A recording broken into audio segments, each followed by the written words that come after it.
Hello and welcome in to another episode of Offensively Accurate, hosted by yours truly, AtlasThugged.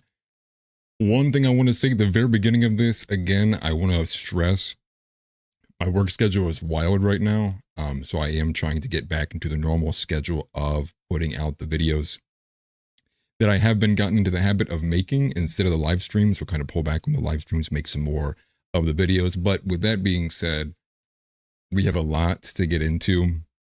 A lot of comments obviously rolled in on the last live stream that did pretty well.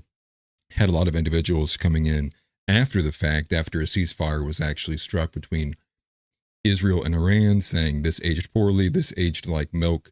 And we'll talk about that in a little bit, actually, and I have some takes on that too. A couple other things with that as well is we're going to talk a little bit about the New York City mayor race. We're going to make a couple more statements about the kind of the aftermath in terms of the uranium enrichment as well, probably start there, as well as a few other kind of developments that we had in the aftermath that came afterwards, which was, is there truly destroyed facilities? Is there not? Who's telling the truth? Who isn't? As well as, again, beef between Sneako. You have Matt Walsh getting into it. Crowder inviting debates to go on about these topics as well. So a whole lot we can have to get into. So one of the first things I actually want to start with and touch on actually is the aftermath of what we saw between Israel and Iran. And this is, we're going to get, heavy, and we're going to start heavy actually. So bear with me. The main thing I think, and and I'm echoing the words as well as Fuentes and others, the main thing with this too is to remember what the actual strategic objectives are between all the nations, right? As it pertains to Israel, as it pertains to Iran, and as it pertains to the United States. So far, what I would wager what we have seen is for all countries, essentially all three of them that were involved, a moment to pull back, to breathe a little bit. I do view the ceasefire largely an attempt to save face, and we'll get into a couple of the reasons why. But what we'll start with is the fact that, when the ceasefire was announced, you had all the bootlickers and the Laura Loomers and the cat turds of the world, all of the trust the planners coming out. I mean, they're racing essentially to get to the social media to basically say, oh, we were right all along. Where anybody got those lists, right? We're running these loyalty test lists.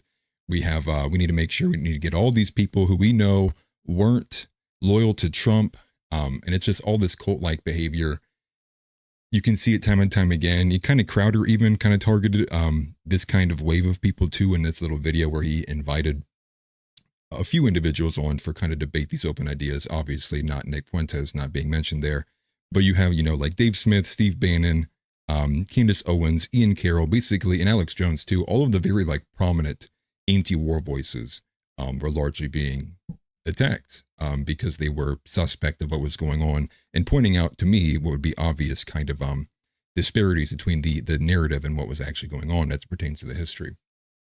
And again, the fact that MAGA is doing loyalty tests or even anything, slightly like that, to me it's a sign that I'm officially done with MAGA. I probably already was ideologically. I mean, I'm sure there's a lot of people who feel that way now too. I do think that the large big tent coalition has been shattered. I think that there maybe were some people who maybe are going to stay on the boat after the ceasefire being struck.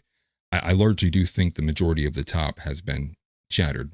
In terms of the larger pundits and the people who are already named, I think are forever going to be suspect from the actions that were taken and the actions still happening.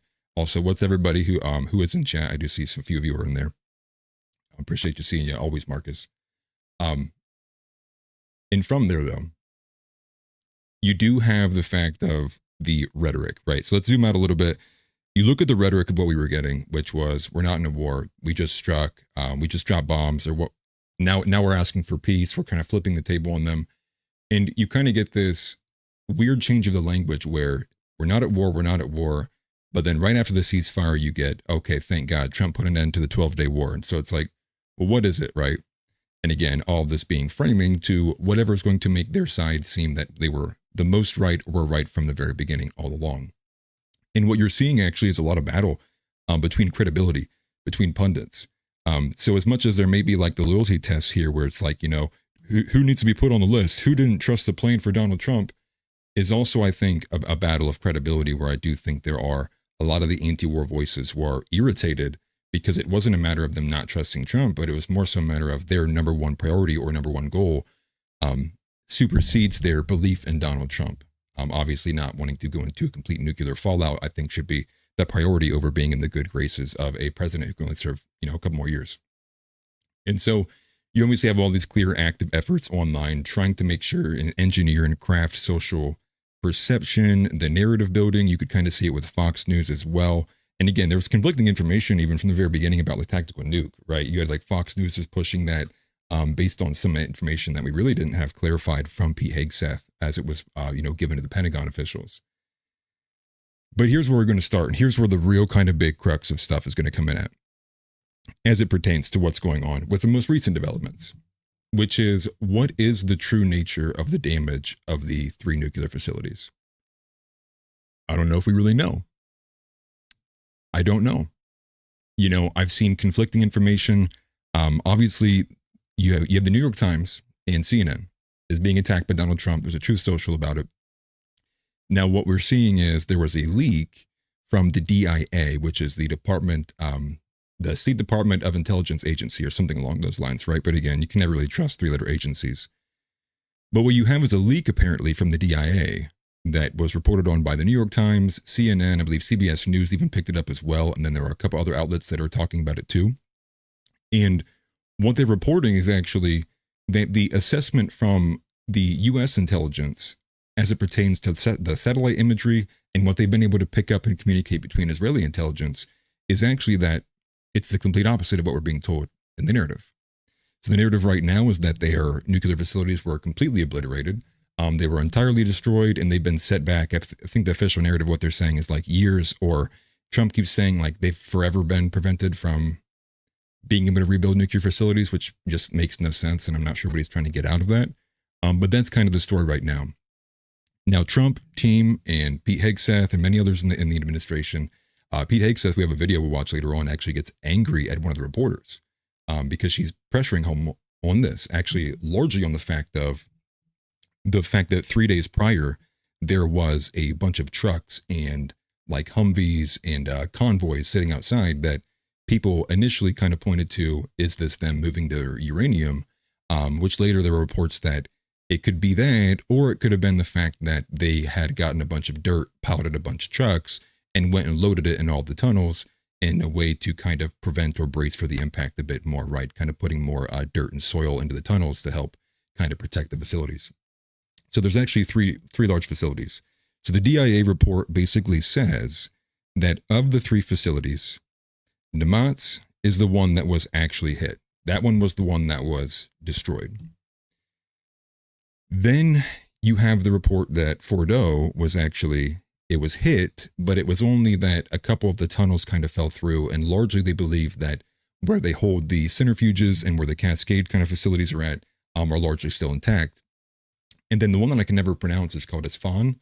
That one supposedly was, I believe, attacked not even with a bunker buster, but it was attacked with the cruise missiles, and that there was very little, there was actually like very, very, very little damage done to that one at all. But again, Fordo being kind of the centerpiece here. And so what we have is the argument now is like, well, was the enriched uranium destroyed? What's the true nature of the facilities being damaged? Satellite imagery kind of speaks to the DIA report, which is that there wasn't much damage at all. And like what you have one of these chatters in here saying, Israel actually followed up, I think a day or two later, I think it was just the next day, Israel followed up striking Fordo again, which doesn't make sense because if it was completely obliterated, well, on 2 fronts, it doesn't make sense. On the first, if it was completely obliterated by our strike, then why did Israel strike it a day later? Secondly, why would Israel go and strike this facility after the fact, and then there also not be any kind of sign of the radiation leak, right? Where is any kind of radioactive activity, right? In the dust and the debris, it should be there. The majority of it would have aerosolized. I always forget the term there. And so again, this is where the crux of this is at, because a lot of this is going to hinge on what kind of leverage does Iran have now, right? Because if Iran has no facilities, they lost their deterrent, then they really don't have much leverage, period, right now, because that means they've lost basically their entire bargaining chip and the one thing that they had that everyone wanted them to not have in the first place. which again isn't going to make sense as it pertains to development we have in terms of the negotiations we're starting. So there's a lot of things here that are just they don't make sense. And when as it pertains to do I believe the Trump administration or do I believe this 3-letter agency and this leak? Do I believe CNN? Do I believe New York Times? Here's what I would tell you. One, I don't trust the government, period, at all. I take everything I hear from them with a grain of salt. I have a bit more of a tinfoil hat than I think most people have, and I think that you should have. But on that same hand, I also don't think you can trust a 3-letter agency as far as you could throw one. And so with that, then, we have to think about the fact that if the satellite image and the evidence of the satellite image speaks to that there wasn't damaged, this now opens up a new can of worms, which is, okay, what did we really accomplish then? So we'll move to that as well, too.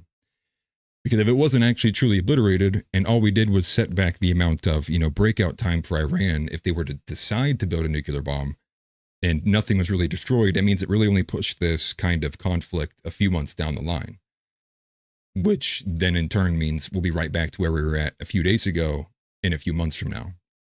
And there's a couple more things that we can go from there too. And so one thing about the ceasefire too and the strikes that was happening is I don't think in the final moments as you're like leading up to a ceasefire and both nations begin bombing the absolute shit out of each other harder than they have the entire conflict. I think for one, on its surface doesn't speak to being in good faith, if you will. And that was a secondary thing too, which was the ceasefire itself was conflicted. You had multiple reports going back and forth over, Israeli officials declined to comment on the ceasefire negotiations. Iranian officials reported out of, Fars TV and otherwise sitting there and saying, no ceasefire's been negotiated. Then you have other senior officials say, yes, there was. Then you have the foreign minister who went to Moscow say, no, there wasn't. But if by 4 a.m. we stop hitting each other, like, we'll go ahead and just take that. We'll take that for what it is. So again, a lot of confusion there. And a lot of things ultimately that the overall just simply doesn't really make sense. I'll get to chats here in a second, but that's one thing I did want to say too. Actually, I'll get to chats here right now before I move on to the next section there. I have just a list of a lot of things I want to get through before we get to more of the topical news, so kind of bear with me a little bit. But we'll start here. The Moon Man says, first time catching your streams. While I disagree at times, we agree on a lot. Mega has to lose popularity. I appreciate that. Thank you very much. We might disagree quite a bit, to be honest with you. I am, again, I don't want people to get it twisted at all. Like I am a Christian nationalist. I am more radical than the majority, if not all, of the pundits that are allowed on YouTube for the most part. Again, my end goal and sight for me, in terms of politics as well, the end goal for myself is how can we become a Christian nation once again? Not one in slightly in the echoes of if you look back in history, but one that is without a doubt a Christian nation. And again, I'm sure there's a lot of things in there where our goals aren't going to align. So I don't want people to get confused. I'm not MAGA. I'm not Republican. I'm a Christian nationalist. And let's see here. MMR says, don't you think that Mega is purposefully making its fan base turn on M? I mean, there's definitely a planned cycle of what's popular in politics, and we are all led to our conclusions. Do you think that Mega's purposely making its fan base turn on them? Like, no. I mean, here's what I would say. Here's what I would say to that. I think that there are always going to be opportunistic grifters and actors who, if there is any kind of slight bit of disagreement, they'll take it to the full extreme. They'll push it and they'll try to drive a wedge. I do think that's true.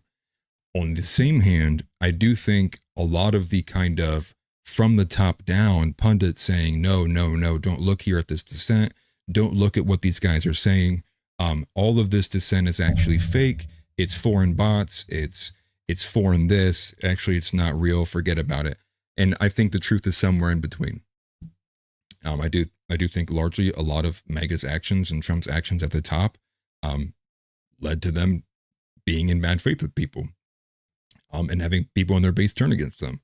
But at the same time, it was going to happen regardless. This was a natural kind of lifeline or lifetime of the MAGA movement. You cannot make a coalition that is the size of what it was and expect it would last forever. You have too many, disagreeable factions inside of there. It was never going to last. And quite frankly, it's actually a testament that it lasted through the beginning portions of Trump's campaign to where we are now.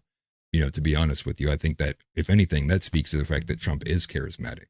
And not to say and again, people want to do this thing where it's like you criticize somebody, it's like, wow, you must hate them, and you always hated them. I mean, like I reluctantly was supportive of Trump leading up to 2024. I do regret it now, seeing the big picture of all this. But again, not because I prefer Kamala, again, because it's not a false dichotomy, but just the fact that for me, it's like, I'm just disappointed I fell for it all again entirely. And we can get into that too. But just to touch on that a little bit. I'll get back to that. Some of the chats here in a second. I'll go ahead and move on. I do want to say, I do appreciate everybody for being here. I do appreciate you guys, stopping in and checking it out, especially for being impromptu and it not being the normal kind of stuff most of you guys even subscribed onto my channel for in the first place. Like I said, I'm a one-man army. I'm trying to get back to doing those individual videos. And so, I think the one thing, and we can actually go to the mega base here. Actually, I think that's a great place to actually start and switch over here, is the fact that I am still to this point in this moment, like absolutely disgusted of Charlie Kirk and his change of the rhetoric and how many times he basically changed what he was saying or front forwardly facing with, right? And so, this is a guy who goes from no new wars to, well, it's not a war, to everyone saying, well, give Trump his flowers. He ended the war in 6 hours.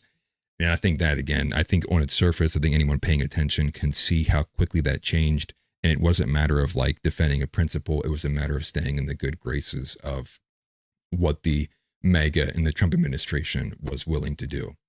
And I think the one that really kind of got this point across for me was actually when the Hodge twins continually ratioed them over and over again on a poll that Charlie Kirk put out on X. And in this poll, what Charlie Kirk basically does is he's posing, should the U.S. be involved in regime change? And so at this point, Charlie Kirk had actually not given many statements actually himself out to how he had felt about the quickly changing, environment as it pertains to what we were going to do with Iran. And I think most people can kind of take that as the fact that he was gauging his audience's interest before he was willing to actually make an opinion himself or make a statement himself. And I think on that sense, for me, it was very disgusting.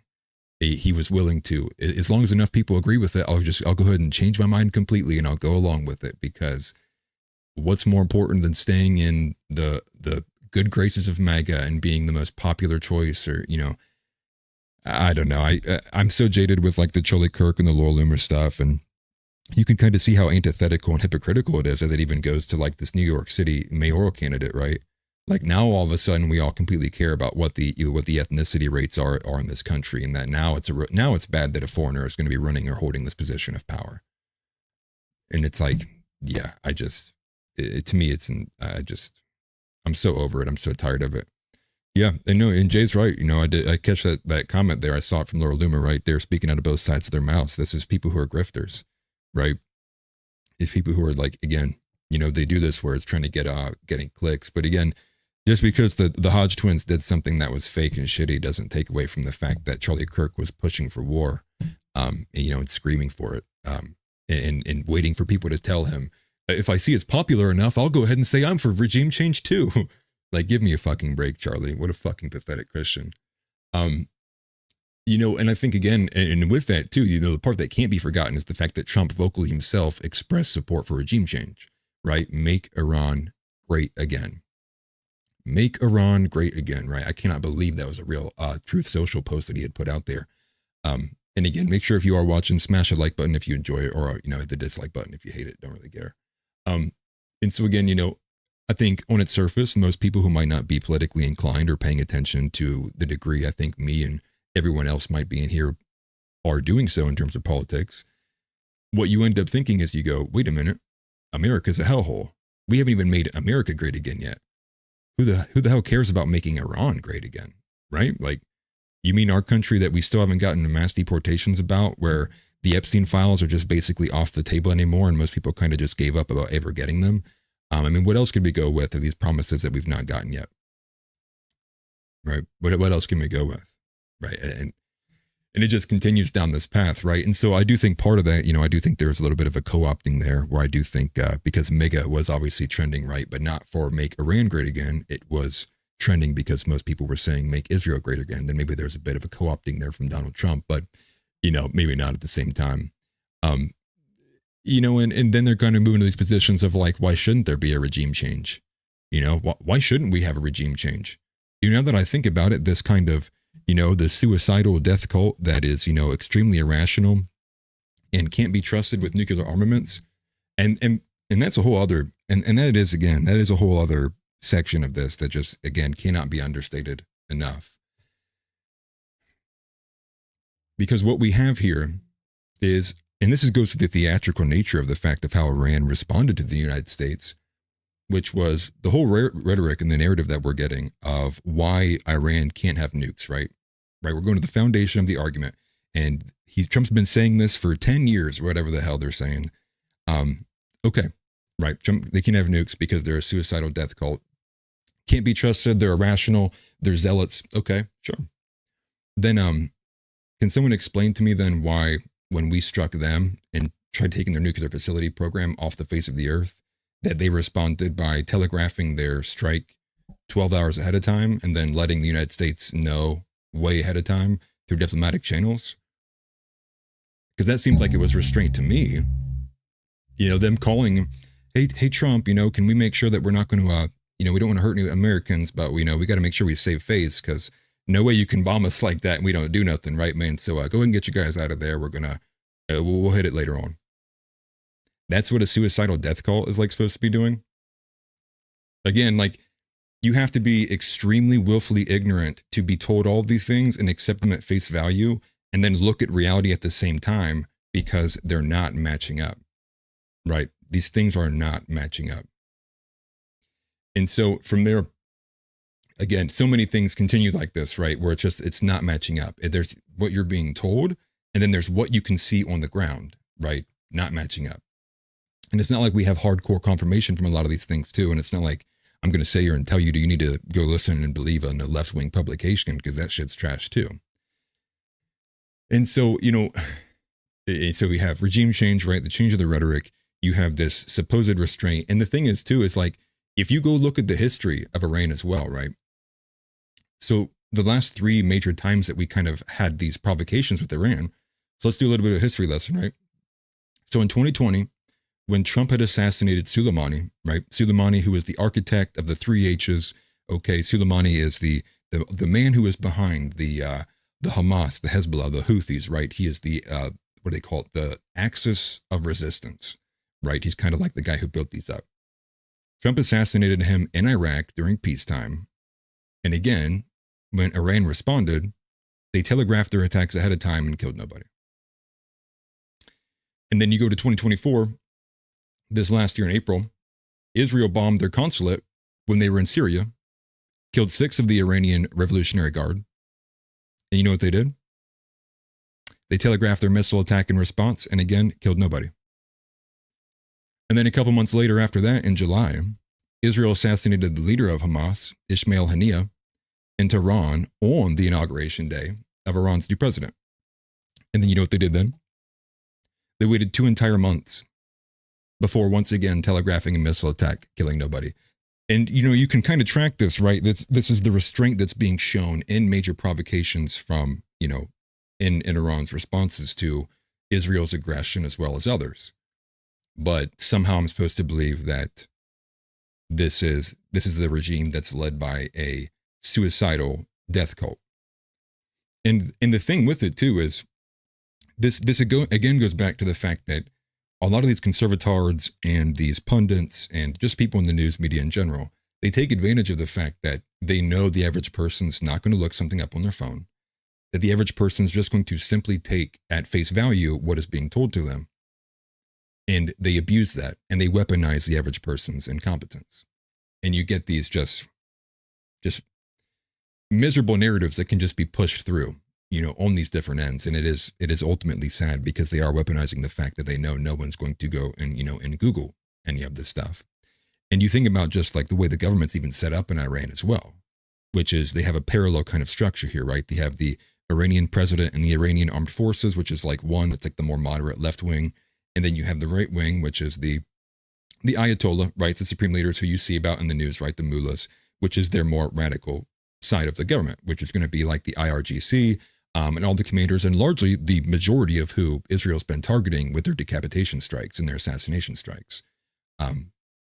They're targeting the IRGC, again, a bit playing on the fact that there are these inner kind of politics that's going on, which is if they're continually attacking these guys and they're not targeting the Iranian armed forces, the hope was to kind of like play on those politics so that the grassroots revolution that's led up by the people would in turn kind of look at that and say, wow, look, these guys are the better choice for the future of Iran. Let's kind of let's go with these guys instead. But as far as what we can see that's on the ground, the opposite actually happened. The resolve from the people and who they believe in as their governmental leaders has actually hardened. And now there's stronger support from these groups that we wanted to ultimately get up out of there in a regime change in the first place. And that's the thing too, which is, again, zooming out and you think, what is the overall, strategic objectives here, right? What does Iran want? What does Iran want? Iran wants to have nuclear capabilities. They want a deterrent, and they want it for a few reasons. And one of them being largely the fact that you have a nuclear weapon, you're not a target for regime change anymore, right? I mean, North Korea, anybody talking about regime change in North Korea? We talking about regime change in Russia, right? And so this is one of these things that is kind of it's a guarantor of security. So that's Iran's objective. And they've said it many, many times, like they're unwilling to give that up. Unwilling. Then you go to what is the U.S.'s objective? Well, to be quite honest, that's the part that's really kind of confusing, which is if you were to look at it, it would seem that our objective is to do whatever it takes to ensure that we are aiding Israel. That has a bunch of different kind of, connotations to it. But largely, if you were to look at it, it looks like the U.S.'s main interest is to ensure that Israel maintains its hegemonic kind of power over the region. And that Iran doesn't continue to make these kind of step ups in terms of building themselves up to be, toe to toe with the first world nations, if you will, that are at the table. And then Israel's, their strategic objective for a long time, for years, since I believe 2018, probably even longer than that, to be honest with you, but since, very hardcore data and what they've worked towards in 2018, they want the regime change. They want the current IRGC out of Iran. And you can kind of match this too when you go to look at the Operation Rising Lion, right? So that's the name of the operation that Israel has, that they named the preemptive strike on Iran for. And you can kind of point it out too, if you look at some of the older flag, and why is that important, the symbology there, the old flag of Iran previously, with the Shah Mech when it was under a monarchical system, was a lion. And so the kind of takeaway here is that their goal is to ensure they get the regime change. And they've spoken to this too. And you look at some of the nitty gritty as well of like what some of these Mossad operatives have done, and it's kind of wild. When, I looked a little bit into it, and from what you can tell, with the main strikes, the assassination strikes, taking out the first level and the top layer of the IRGC, what you have happen secondarily to that is actually the second level, all of the guys who would be moving in to take over those positions from the guys who were assassinated and taken out. What we're finding out and being reported from different outlets across Iran and elsewhere is that Mossad operatives had basically used that moment as soon as it had happened, went in and intimidated, whether by phone call, sliding letters under their doors, and I believe also they were intimidating their spouses as well. Basically saying, we have now demonstrated to you what will happen if you do not go along with Israel's demands. If you continue along with the regime, basically, you see what you have to expect. This will be your future if you don't back away. And so now there's kind of this very extreme tension at the highest circles of the IRGC, which is now you have to kind of have a secondary monitoring almost mechanism, because for one, you don't know if the guys who do come in are going to end up being compromised.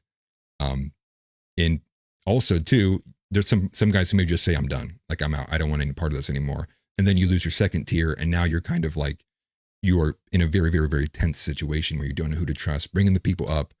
And now you're in a spot where maybe you got to train people. Now you have a disparity in terms of intelligence and the connection and the custody chain thereof, which is a lot of these guys who might have been in the wing and then they're ready to be brought up for these spots now kind of throw away a few years of training and say, not for me. And that does, throw a wrench into things as well too. And kind of this intimidation tactic there as well. So I went with the suicide cult there, the retaliation as well. And we have the developing, negotiations happening as well too. And we'll get to that. I'll make sure I cover everything I wanted to talk about in terms of following up there. I wanted to make sure I did emphasize that there is a 5-year history of Iran showing restraint. Again, not matching up with anything that what we've heard in terms of them being this, irrational suicidal cult. It's like, just like every other nation, they have people in places who are, their sole goal is to ensure the security of their nation, right? And then you do the logistics,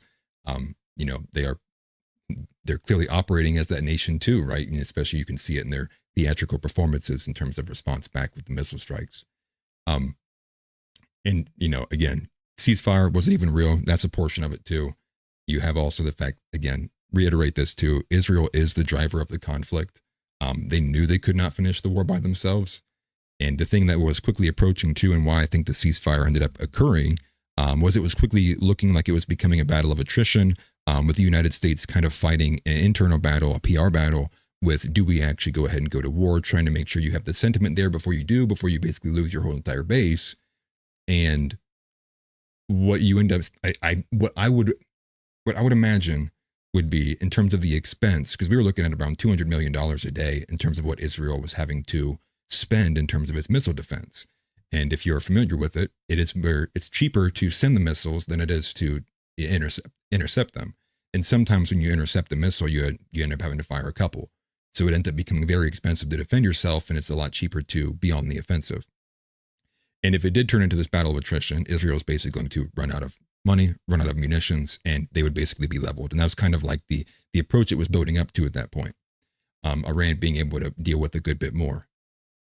And so I think right now what we're seeing is kind of like a cool down period. Obviously, maybe less shots are being fired, but it doesn't mean the objectives have changed. Like the fundamental idea of why it even happened in the first place is still there, and these actors are still going to be trying to pursue those goals. And so to act as if the ceasefire and we're done forever is retarded.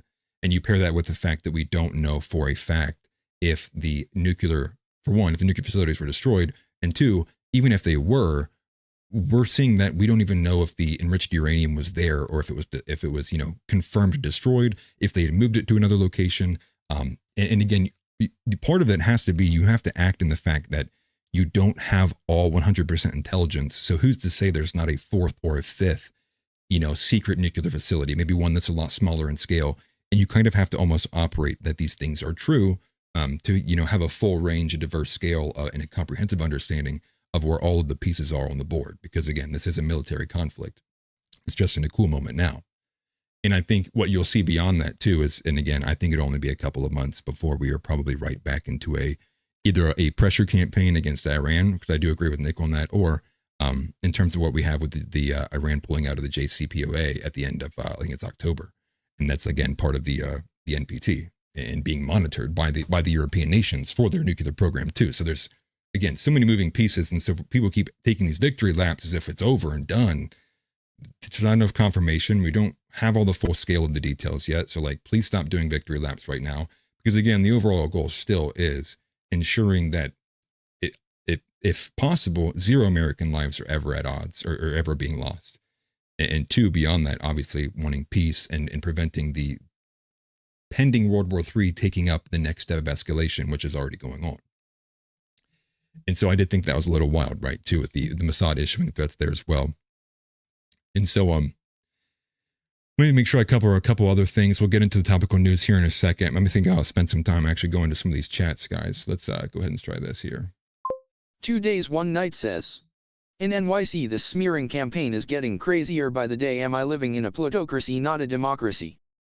Yeah, we're going to get to that in a little bit too. We're actually going to cover it from the eyes of the Sneako and Matt Walsh fallout that happened on X over at multiple posts going back and forth between those two on the fact of that mayor being selected. But yeah, and I tried bringing people's attention to it weeks ago when they had the mayoral primary debate went viral, largely because they were trying to have a struggle session with that guy because of his stance on Israel. Let's go to another one here. Let's find one. Let's find one. Nick C says, let's be honest, if the Epstein files exposed anyone meaningful, those files are deleted or cleaned by now. Right. So now we're just like in limbo with the Epstein files. Tix Bomber has donated $5 and says thank you for your donation. Big thank you to Tix Bomber. I appreciate you very much, brother. Thank you very much. Always appreciate the donations, guys. Thank you. Let's see here. Let's go to another one. Let's see. See if I can't find one. Donnie Brooks says, like and subscribe or we'll make you comb Atlas's chest hair. That's funny. That is funny. Maybe I'll shave one time. Tix Bomber says, I'm unsubscribing and thumbs downing. The combing is only gonna be awkward to one of us. And it's probably not the dude that's already in a furry costume. Lovely. Tix always is showing his true colors. Not just messing. Appreciate you guys being in here. Appreciate it very much. I'll go ahead and move on to a couple of my last things I wanted to say in terms of the past tense aftermath, and we'll get to some of the developments that happened today as it pertains to Israel, Iran, and all of the U.S.'s involvement. And I think what can't be understated too is the fact that it's not over. I don't find this to be over. I don't think it's over by any means at all. I just think it's going to be a matter of a couple months before we do see this kind of pickup. Exactly back to where it was probably even a few months, probably 4 months ago. Back to a very high pressure maximum campaign against Iran. A lot of covert operations again, and we'll see the war drums pick up again. And the one thing that really stuck out with me, that's the one thing I actually wanted to make sure I wanted to cover too, because I saw this bit from Nick, and I had to go find the article because I could not believe it. But here's what it is, and here's kind of the gist of this. What it is. So as it pertains to the Trump and Hillary emails, we're going back to like 2015, 2016, before Trump would have been actually elected. So the article is actually from The Nation, and I can put it on screen actually. Let me find it. Let me grab it here. This is what the article is, and this is where it's from.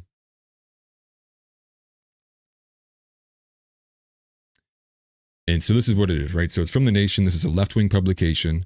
I'm no fan of left-wing publications, but just so you know, if you wanted to find this story and see it for yourself, this is what the story is, and this is where I'm pulling all this from at. So this is basically what we have here, and this is why it caught my attention. So I was unaware of this.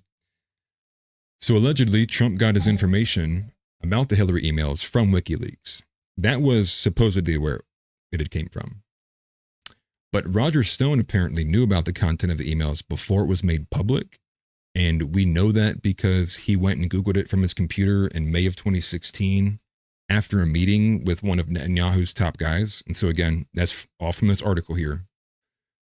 And so the question then is, how did Israeli officials end up with Russian intelligence? And the only thing I can think of is that this had to have been happening in discovery with Roger Stone's federal case. Again, news to me that I never even knew was happening. And then from there, right, so this is articles from The Nation. And so they go into this detail talking about how the fact that the Russian collusion hoax was actually providing cover for what the real collusion was, which was the Israel intelligence attaching itself to Donald Trump at the very, very end of his kind of campaign right before he began his presidency. And then so from there, if you kind of track it, and this article touches onto it too, if you track it, you fast forward over to 2017, that's when Trump then does declare the maximum pressure campaign against Iran. And then in 2018, that's when Trump pulls us out of the Iranian nuclear deal, which is the JCPOA, which is, I believe, the Joint Comprehensive Plan of Action. Then consequently after that, declares the IRGC a terrorist group. Then, which if you declare someone a terrorist group, that green lights them for sanctions and attacks, and it basically becomes its open season on them. And then when there's the destabilization because of the attacks happening, and this kind of, this new age of now being a terrorist group, there's this destabilization, and that culminates in the assassination of Qasem Soleimani, who again was the elite commander of the Quds Force, the section of the IRGC, but he was the main architect, one of the top guys behind the three H's, right? Hamas, Hezbollah, and the Houthis. And then in 2021, after Trump leaves office, he actually, again, decided to not bomb Iran in the very end of his presidency there in 2020, before he turned over to Joe Biden. Israel ended up launching an extreme cyber attack against Natanz, one of their other nuclear facilities. And then it wasn't until then that Iran began to enrich their uranium in response. So I recently became aware of some of these key details. Take from that what you will. Obviously, again, it being a left-wing publication, they're always going to be anti-Trump in that sense is there too. So again, probably the truth is somewhere in the middle. But I believe that was written by James Bedford, was the writer of that article. And again, I wanted to make sure I highlighted that to people. You can find it on The Nation. You can just type in Trump-Israel collusion, and you can find that bit about Roger Stone, which was curious to say the least, if you're asking me. And I think just by the definition of that, knowing that this has been going on since 2017, knowing that there has been these pressure campaigns, even in the background, even if it's not kinetic warfare, I think by default defines a forever war. It's definitively a forever war. When you can watch it from front to back, span itself over years, even though it may not go to a full-out shooting war like Russia and Ukraine, this is a defining characteristic of the forever wars. It is our kind of push and pull, break and gas, diplomacy, negotiation, military interaction that the U.S. has with the Middle East, which is stop, start, go, stop, start, go, stop, start, go, blow them up, give them money, fund this group, take their side. We want them to be in charge. And again, that's all that has always been. And that's seemingly what's still going on now. And even today, what do we have today? Trump reaching out to start negotiations by offering Iran $30 billion just to come to the table to further discuss negotiations. And just on its surface from that doesn't make me think that you wiped out their enriched uranium. That doesn't make me think that you obliterated their nuclear facilities. If they would have lost all of their leverage, why are we coming to the table begging them to come back? All of this speaks to a kind of confused and, undecided kind of end game in mind in terms of the way that we've interacted with Iran. And again, so some of those things I wanted to make sure, I did point out. But the update that we did have, and I wanted to make sure I again, repeat for this from the DIA, and again, it's conflicting depending from the Trump administration to the DIA report. The report that we saw is that Fordo's intact, Natanz was busted, and Esfahani was barely touched. And that it's also probably safe to maintain the fact that there are likely secret nuclear sites that we aren't aware of, that aren't these three major facilities. And, okay, we're kind of catching up to where we are today. And there's a few things I could probably go into, and we'll get to this Iran and the New York mayor shortly after this. But one thing I really kind of wanted to go through too is the fact that Steven Crowder is now, calling people out, and he made this video trying to run, again, like this victory lap. And to me, the most frustrating thing about that is, again, acting as if like history and U.S. involvement and everything that about what just happened in terms of this 12-day war started on June 13th and ended on the 22nd. That's just like, you have to be at such a level of willful ignorance or just flat out retarded to accept that. That's not how it is. And that's the only way that a lot of these people are still maintaining to claw onto credibility and acting as if they were right. It's like, bro, in 2 months, if we go back to this, it's like the ceasefire 2 months ago means literally fucking nothing right now. So doing this kind of like victory lap now, when it's like we know that the negotiations are still yet to happen, the strategic goals of both of the nations still have not been met yet. I mean, what do you expect is going to happen? It's going to just build itself back up. And you pair that with all of these stuff we don't know for a fact in terms of confirmation. And so you have Steven Crowder come out and give, again, like this. To me, I just thought it was largely just in bad faith, and I really don't know what to make of Crowder. But, he's calling out Bannon and Candace Owens, Ian Carroll, Alex Jones, all of the people who are opposing the war in Iran, basically calling them out for being wrong about us hurtling towards World War III.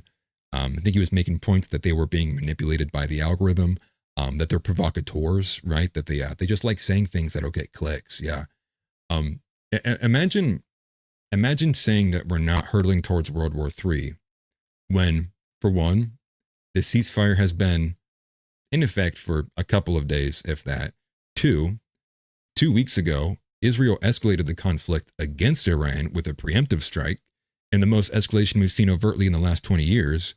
Paired that with a report we have from Netanyahu saying they were going to do this whether we were going to get involved or not at all. And then when we do get involved, simultaneously happening alongside of it, we have a proxy war with Russia that seems like it's not ending anytime soon, right? And that's getting extremely bloody. You look at some of the numbers there. And then you go from second to that, you have again Taiwan being encircled by Chinese Coast Guard. You have the Korean border being kind of positioned out and postulated. And again, this could be a lot of saber rattling still, but China's still making moves across the other side of the planet. And, you know, and even with that still too, you have all of the proxy warfare happening on the African continent that's barely spoken about. And so to say like we're not hurtling towards World War III, you don't even need the Iranian conflict for that to be true. Like we're still hurtling towards it. And the Iranian conflict is just one piece of the sand that would end up launching the US into it when previously we wouldn't be. So that's where a lot of the kind of like the, you know, the disparity and the difference of opinion is at. Oh, forgive me. But again, you know, Steven Crowder's acting like he's doing he's running a victory lap. I trusted the plan, guys. As if like that for one means anything. And two, right, you know, you go from we were right, trust the plan, the war is over, the conflict is never going to happen, nothing to see here, it's done forever, and they're still negotiating right now. So there you are, there you have it. And I'm going to kind of go ahead and skip ahead actually, because I do want to go ahead and move on to some more of the topical news and not spend my whole stream talking about Iran. It's almost been the first hour. Let me go to some of the chats up here, guys, and I'll bring some of these on. Donnie Brooke says, I thought Sean Strickland killed Sneako fucking months ago. Oh yeah, that was a pretty rough video when Sean Strickland was sparring with Sneako. Tix Bomber says, did I scare everybody away? It got quiet in here. I'm a F2NO, don't gotta worry about me, LOL. Yeah, I think you scared everybody, man. Marcus Young says, Atlas, I think we really need to start thinking that there is a high possibility that Trump is on the Epstein list. He has not done a ceasefire in Gaza and he posted defending Netanyahu. Bizarre. You know, with that, I do think it is very, very, very plausible that Trump is on that list. And unfortunately, probably in the worst way. I'm not going to say I confidently have a belief one way or the other, but I would say, again, if you're looking at circumstantial evidence, I would have to agree with Marcus that it is now went from not thinkable to it's at least plausible. However, though, I will address that weird thing with Netanyahu and Donald Trump. But what we did have was there was seemingly an actual peace, another phasing of a peace deal as it pertains to Gaza and Israel. One that I did not look into much at all, so we're not going to cover that today. Maybe we'll cover that at a later date. But I didn't spend much time looking at that, but I did see that. I will cover a little bit the Trump defending Netanyahu in terms of the criminal court case against him. And so we'll go ahead and move forward here. Where's the next one at? Solomon Cyrus says, yeah, I think we've been in World War III for at least a couple years now, only we do not fully recognize it because it's such a different form of warfare. Very true. This is going back to the 4th and 5th generational warfare, and going again to like the drone warfare and the way that changes things and the way that the entire dynamic is changing. You know, and with that though, I think it will ultimately be up to, you know, the historians and who writes it, right? We're talking about 100 years from now. When will they kind of decide what was the actual moment? I think they would be kind of dumb to not include all of these kind of moments as well. You know, bringing out the reality of which is there's clearly rising tension happening years in advance. This would kind of probably be deemed the cold period of the World War III. And it believes that we are continually, you know, approaching that direction, unfortunately.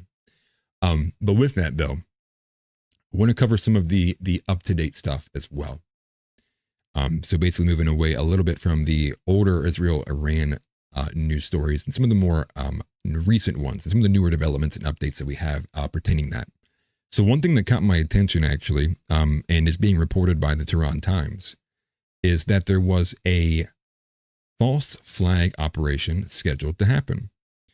Now, I saw this from, get rid of this here actually. I saw this from Clint Russell. That's who I saw this from. Now I'll make this bigger actually. I know it's probably impossible to see that. So this is what I saw. Clint Russell put this out. He said, if the reports are true that Israel was planting a false flag in the United States to get us into a ground war with Iran, and Iran allegedly notified Trump to prevent it, and then Trump posted that bizarre plea for the corruption charges against Netanyahu to be dropped, we need an explanation. So he follows it up. It's from the Tehran Times. He says it gives no additional details from what you'll read below, so take it with a grain of salt, but I would like to know that it isn't true. If it is, yikes. So here's what it says here on the screenshot he provided from Tehran. Information obtained by the Tehran Times shows that Israel was plotting to carry out an explosion on U.S. soil and subsequently blame Iran, with the apparent aim of instigating a full-scale war between the United States and Iran. The plan involved orchestrating a destructive event within the United States and fabricating evidence to implicate Iran, thereby manipulating American public perception. So we obviously had a lot of people speaking to this, right? Alex Jones, Luke Rudkowski, many people were saying, posting, incoming false flag when, false flag when is it coming? Luckily it did not. But I do think that is something of note there too. And a little weird that it is dropped today. And again, I think the nation that's claiming the most victory out of what has happened, I think, is Iran. They're kind of bragging a little bit about it too. Some of the posts from Kamani today was talking about their victory over the U.S. regime today. And it's like, it's just, again, a lot of it goes back to that kind of saber rattling and having to save face in terms of what actually happened. But I couldn't help but notice that there probably is a bit of truth to maybe there possibly was a false flag, or this is maybe, again, a planted story from Iran to continually trying to sour the public relations between Israel and the United States. So that one could go both ways. Not sure on that, but wanted to bring it to people's attention because I did see it there. And so one of the next things that we'll go ahead and move to, because I thought that was pretty odd, obviously. But one of the things that we do have from that is that Trump is raging on social media, on Truth Social, over the leaked DIA report. So here's some of the reactions and actions that we had today. So I'll take you to the actual Truth Social from Donald Trump. And so he writes, and this is from the AF Post, and he writes that fake news reporters from CNN and the New York Times should be fired immediately. Bad people with evil intentions. Now, again, the New York Times and the CNN is actually just reporting the information they got from the DIA leaked report. And so I've not seen anyone from the administration or Trump himself saying that what was in the report was fake, wrong, falsified. I have seen people like Steve Witkoff say that whoever leaked it needs to be charged with treason. So that level of response and reaction makes me think that they, why would you be concerned if the report was completely fake? You could just say, hey, it's all bullshit. Who cares? It's not real. Don't pay attention to it. But that's not the reaction. The reaction we're getting is actually anger and very, very, and in the Middle East convoy saying people should go to, people be charged with treason for it. So there's that. And so you have a weird response from Pete Hegseth. Now, Chief Trumpster actually caught this because Pete Hegseth was asked about the enriched uranium. Because again, so much of what hinges upon what we are calling a success would be the fact of if they have it or don't have it anymore now, right? Otherwise, what was the point of the strike? Because if the strike, didn't damage the facilities and didn't take out their stockpile, and maybe we only logistically by damaging the roads and tunnels, maybe put them back a few months, like the DIA report is saying, that would mean then that the U.S. strike and the involvement thereof was minimally successful, and in fact is kind of pushing us towards being back in fray in a few months from now. But this is Pete Hegseth's response because he was asked about the enriched uranium, and his response was a little wild. And this is again from Chief Trumpster, and we'll go ahead and take a listen to this. Hopefully the sound is okay and you guys can hear it, but here it is. Highly enriched uranium. Do you have certainty that all the highly enriched uranium was inside the Fordo Mountain, or some of it, because there were satellite photos that showed more than a dozen trucks there 2 days in advance? Are you certain none of that highly enriched uranium was moved? Of course, we're watching every single aspect, but Jennifer, you've been about the worst the one who misrepresents the most intentionally what the president says. I'm familiar. Report about the ventilation shafts on Saturday night, and in fact, I was the first to describe the B-2 bombers, the refueling, the entire mission with great accuracy. So I take issue with that. I appreciate you acknowledging that this was the first the most successful mission based on operational security that this department has done since you've been here, and I appreciate that. So we're looking at all aspects of intelligence and making sure we have a sense of what was where. So he doesn't answer the question. He attacks her for being one of those reporters. So, Chief Shumser writes that as, I'll take that as response, as confirmation that the Iranian-enriched uranium, I'll say that 5 times fast, has not been compromised. Or maybe it's missing. They don't know what happened to it. Maybe they think they hit it, but they have nothing that speaks to that or no evidence that says, oh, it is gone. Or because you have reports from the IAEA that said what you should see is the majority of it would have been aerosolized, right? Just poof, right, with the flames and the explosion. But you should have also seen some level of radioactive material because it would have been on the dust and the debris that would have escaped from the facility through the explosion. And satellite does not. There's nothing on satellite that speaks to that. There's no reports that show there's radioactive any fallout anywhere. And even if it's not like Chernobyl level, right? There's no fallout that's visible at all, like at any kind of level, at least from what we're seeing from the reports there. So I just thought that was a very rough looking moment, if you will, from Pete Hegseth. And I'm somebody who's went to bat to defend Pete Hegseth from against sexual assault allegations. If anybody remembered when I went through that case. And then, so beyond that, you actually have this weird video from Lindsey Graham, which is also spoken about from Chief Trumpster. And I believe Disclosed TV actually highlighted this too, and it's kind of going viral now. But here's what Lindsey Graham says. And so the caption here is, so it's confirmed that the enriched uranium is missing. That's why Hegseth was defensive when asked about it. But I will tell you, I will not believe a word that comes out of Lindsey Graham's mouth. Don't get in the habit of attaching yourself to the people you hate just because you once, you are disagreeing with something. So keep that in mind. But here's what he had to say about it. Here's where we're at. The program was obliterated at those 3 sites, but they still have ambitions. I don't know where the 900 pounds of highly enriched uranium exists, but it wasn't part of the target set. So it's hard to hear, but he basically says we don't know where it's at. In short, we don't know where it's at. And then he says it wasn't on the target list. And so, again, very conflicting. It's not like we've gotten a for sure statement on the uranium itself. We've really only gotten the statements on the facilities, which is the facilities have been obliterated. That's what people are kind of going with and marching down. I believe someone else even came on CNN in the aftermath and said that they disagreed with the report. So CNN's kind of come back and backtrack that a little bit. So again, got to keep it in mind and try to gauge it a little bit too, because so much of it's conflicting and you got to follow it for what it is. So that's like one of those developments there too. And so to bring in with where we're at now, actually, is we are reaching back out to Iran for the negotiations to continue. So I'm going to go ahead and clean this off here, get this tab removed. And this is from Suleiman Ahmed, but you can find it in other places as well too. And I'll put that on screen for everybody to see. From Suleiman Ahmed, just in, the Trump administration wants to give Iran $30 billion for a civilian nuclear program, easing sanctions, and freeing freezed assets to bring Iran back to the negotiating table. So that's just in the ask, right, to get them to come back to the table, for them to have a civilian nuclear program, right? So I think largely the U.S. is still holding the hard line that they are not going to be allowed to enrich uranium at all. But again, that is the one thing Iran is unwilling to give up. So curious where this is going to go, because I really highly doubt anywhere.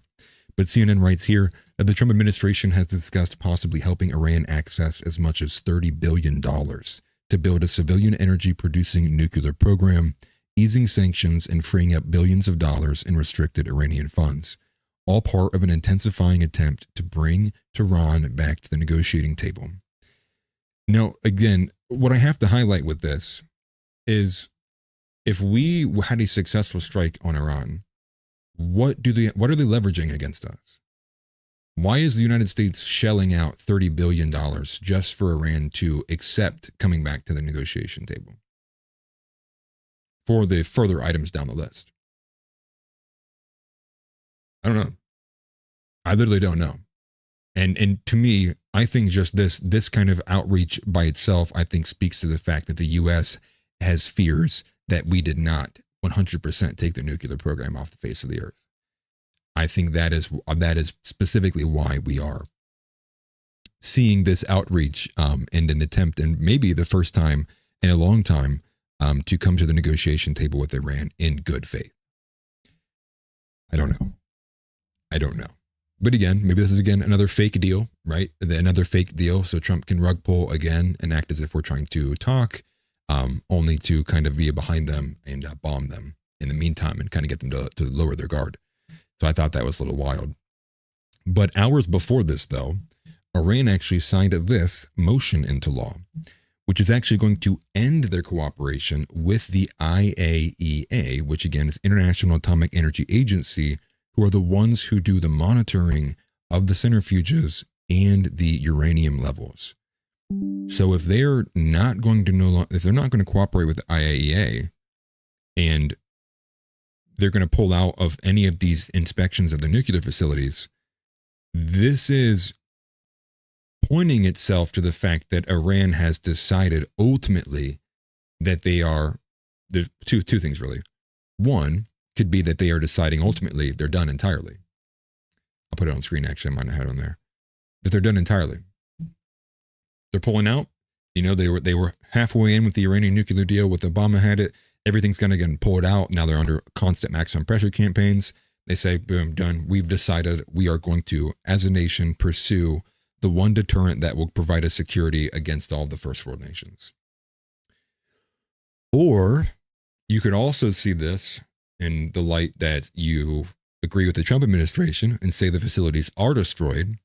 Well, then there would there's no reason for them to even be in the IAEA anymore. Maybe they give up. But that's not what they're saying. And that's not what any of their leaders are saying. And it's definitely not what we are expecting them to do of what we've seen previously in terms of what they've been willing to put up with in terms of sanctions and, being labeled, terrorist groups. They've gone through all of that and still, assassinations of some of their highest officials, going through all of that. To me, they will never give up their nuclear facility. And that's where I think the negotiations kind of are going to fall flat. Because the rubber's going to meet the road somewhere along those lines. And so, and we're going to get to the one that really kind of stuck out to me too, which is the fact that Trump is protecting Netanyahu. He did call for his criminal case against Netanyahu, or it would have been, I guess, maybe a international case against Netanyahu to be canceled, calling it a witch hunt, basically trying to give parallels. He put out this massive thing on Truth Social. I ain't reading all that. I don't give a shit about Netanyahu. But wanting to save Netanyahu, right? I read through it earlier. Wanting to save Netanyahu, right? Talking about it's a witch hunt, giving all these parallels to what happened to him here in America is basically what people are trying to do to Benjamin Netanyahu. And I think anyone who even is loosely familiar with everything that's gone on in the Israel-Palestine conflict, the Gaza, West Bank, all of it, knows that there has most definitely been war crimes that have taken place there. Now, is that the U.S.'s problem to be involved with? No. But this seems kind of weird and out there. And it's such an odd change of heart because just before this, right, you have Trump basically saying they don't know what the fuck they're doing, talking about Israel, because he was very pissed at Israel because they were threatening to break the ceasefire with the one Iranian missile that launched out of there that they denied even sending off in the first place. And so it's this weird, again, so much is conflicting and so much of it's fog of war. I'm trying to not hold very strong convicted opinions right now because you don't know how much of it's going to change. And at least that's trying to the modality I'm trying to hold with it. But it's hard to not notice certain patterns. And once again, we're obviously, I say America's clearly going to bat for Netanyahu once again.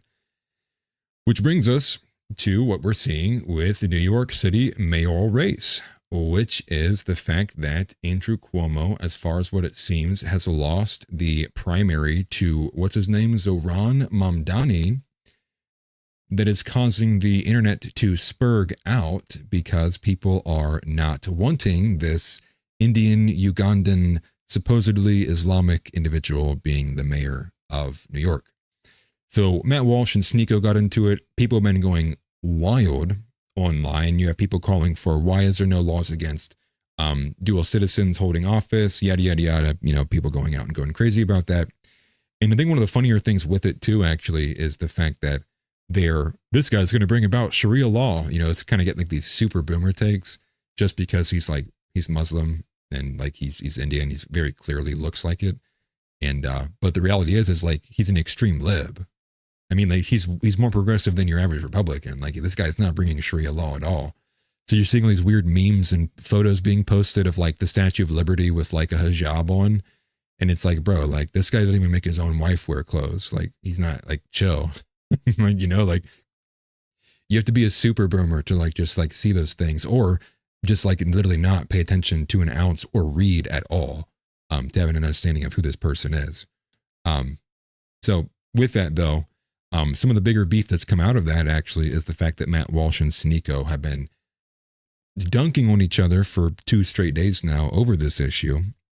And from the last that I had seen actually about this was what I saw was it was really close. It was getting ready to go to a ranked choice vote, I believe, between Cuomo and Mamdani. And then shortly thereafter, it looks like they didn't even do it. All the donors basically abandoned Cuomo and have now switched to pushing money for, what's it called? Eric Adams.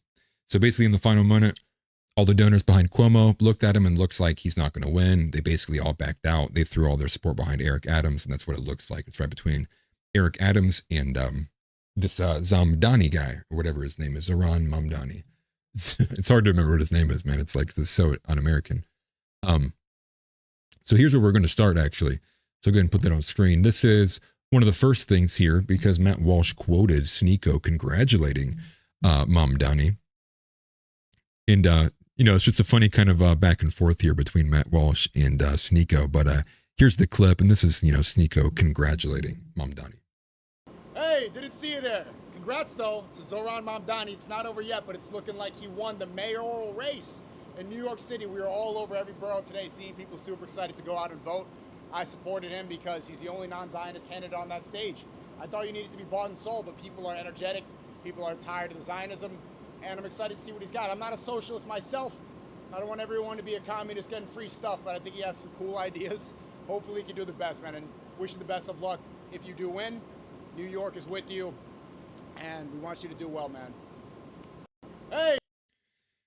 So that's basically it, right? He congratulates him. He says his reasoning, and I think partly too, is the fact that the reason why he's winning was, I think, maybe not in large part, but a decent portion of it is this very, anything in the colloquial sense of being anti-Zionist, I think is largely getting play. And I think that you probably do see a good bit of that from even in the New York base, which is wild to think because New York has such a high Jewish population. And, you know, and there could be bits with it too. I think Cuomo obviously stained his name during COVID as well. I don't think that, you know, I don't think he had a really solid chance to win as was. But the Mamdani guy, as far as I saw, like ran a decent campaign, you know, in terms of like what would appeal to liberals. I haven't seen too much of it. I mean, but this is the same guy. He did a campaign apparently like in a foreign language.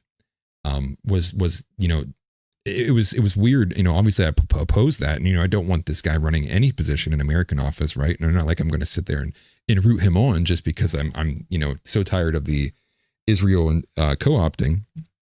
But at the same time, to not recognize that someone like that is winning because there is such a grassroots sentiment of just the youth who are so anti anything Israel, anything Zionist, that when you have this, you know, 90-second clip go viral of a struggle session, essentially, of like 11 other New York City candidates just, you know, angry at this guy because he won't say his first trip or first vacation he'll take is going to go to Israel. I mean, people look at that and they go, this makes no fucking sense. What does that have to do with New York? So they see a guy who's like, I don't care about that. Like, I'm going to stay in New York. I'm not going to worry about traveling overseas. Like, I want to worry about the 5 boroughs. As fake as that may be, that's what people want to hear. They don't want to hear, I'm going to go to Israel, right? One of the guys was like, I will take my 4th trip to Israel followed by my 5th trip to Ukraine. That's not what New York City people want to hear. And so this kind of, willful ignorance, once again, for the reasons of why these things are taking place, obviously is the open border for, a large, foundational reason. But second to that, those viral moments mean a lot, especially in an economy where people barely pay attention, and especially not in the long term, right? I'd imagine there's a lot of people who don't even know much about what his policy is. They just saw that one video and they're like, he's got my vote. And that's the unfortunate reality, right? Our voting systems are decided by the weakest link, and that's why people appeal to it all the time. And so, from there, I guess a couple other things I wanted to make sure I touched on too, with the Matt Walsh and Sneako, because I wanted to go through some of their actual interactions. Let me actually go bring that back up on screen here. So this is Matt Walsh, and he responds to this video from Sneako congratulating him. And he says, he's an anti-American foreigner who wants to castrate children with tax money, you absolute moron. And from there, Sneako responds, he says, your boss is Ben Shapiro, which is funny. Very funny. I think that is very funny. Because once again, I would largely wager that the majority of those who are captured by the Zionist ideology are also anti-American foreigners. And they would probably want to castrate children themselves with other body parts that maybe wouldn't take my tax money. Maybe that's the benefit. But the next thing is Sneako ends up quoting Matt Walsh in response of this, because Matt Walsh had responded to that. So Matt Walsh says, you're simping for a foreigner who wants to castrate little kids and abolish the police in the name of queer liberation. Is it because you agree with those positions? To which Sneako says, spare us a lecture on foreigners and their wacked priorities so long as you collect a paycheck from Ben Shapiro in the Israeli Wire. And now this leads to the other quoting of Matt Walsh of Sneako, which Matt Walsh says, you keep dodging the question. You're supporting a mayoral candidate who wants to castrate children with tax money, nationalize the grocery stores, and abolish the police in the name of queer liberation for the 3rd time. Do you agree with those positions or not? And then this is what you get actually, because Sneako responds in video form this time, and then Matt Walsh responds one more time. And this was the last that I had seen of it, so maybe it continues from here. But here is what Sneako puts in a minute clip here. So this is from Sneako Updates. Sneako went off on Matt Walsh after he called him a moron. In a quote, he says, you can't talk about foreigners when you're owned by a foreigner. Your boss is literally a Mossad spy. So here's a minute clip of Sneako. We'll let it rip. Does in the next coming months, it's like the most controversial subject on X, on Twitter right now. Matt Walsh was talking, called me what did Matt Walsh call me? He called me an absolute moron. But he's bought and sold by Ben Shapiro. Matt Walsh, you can't talk about foreigners when you're owned by a foreigner. Your boss is literally a Mossad spy. So before you complain, I Mamdani saying defund the police. I don't agree with his socialist takes. I don't agree with him supporting transgenders and surgeries for children. If he does, I'm completely against that. But the most important issue to me is somebody who's anti-Zionist right now. And if he's a real New Yorker and he has vision for the city that aligns with a lot of the people, then I wish him the best of luck. Does it make me a socialist? No. Does that make me a queer liberationist? No. But I think Matt Walsh should shut the fuck up. Quit your job. If you're going to talk about foreigners, stop working for an Israeli spy. All right, then we can have this conversation. And the reality is some people are single issue voters. I think that I think that's a very well and understood reality of the political environment. And so, I kind of think too, who is Matt Walsh to, tell somebody that they can't be a single issue voter. We know that the majority of the party was made up of, on both sides of the aisle, right? Left wing and right wing, right? Left wing, a lot of females were single issue voters on the issue of abortion.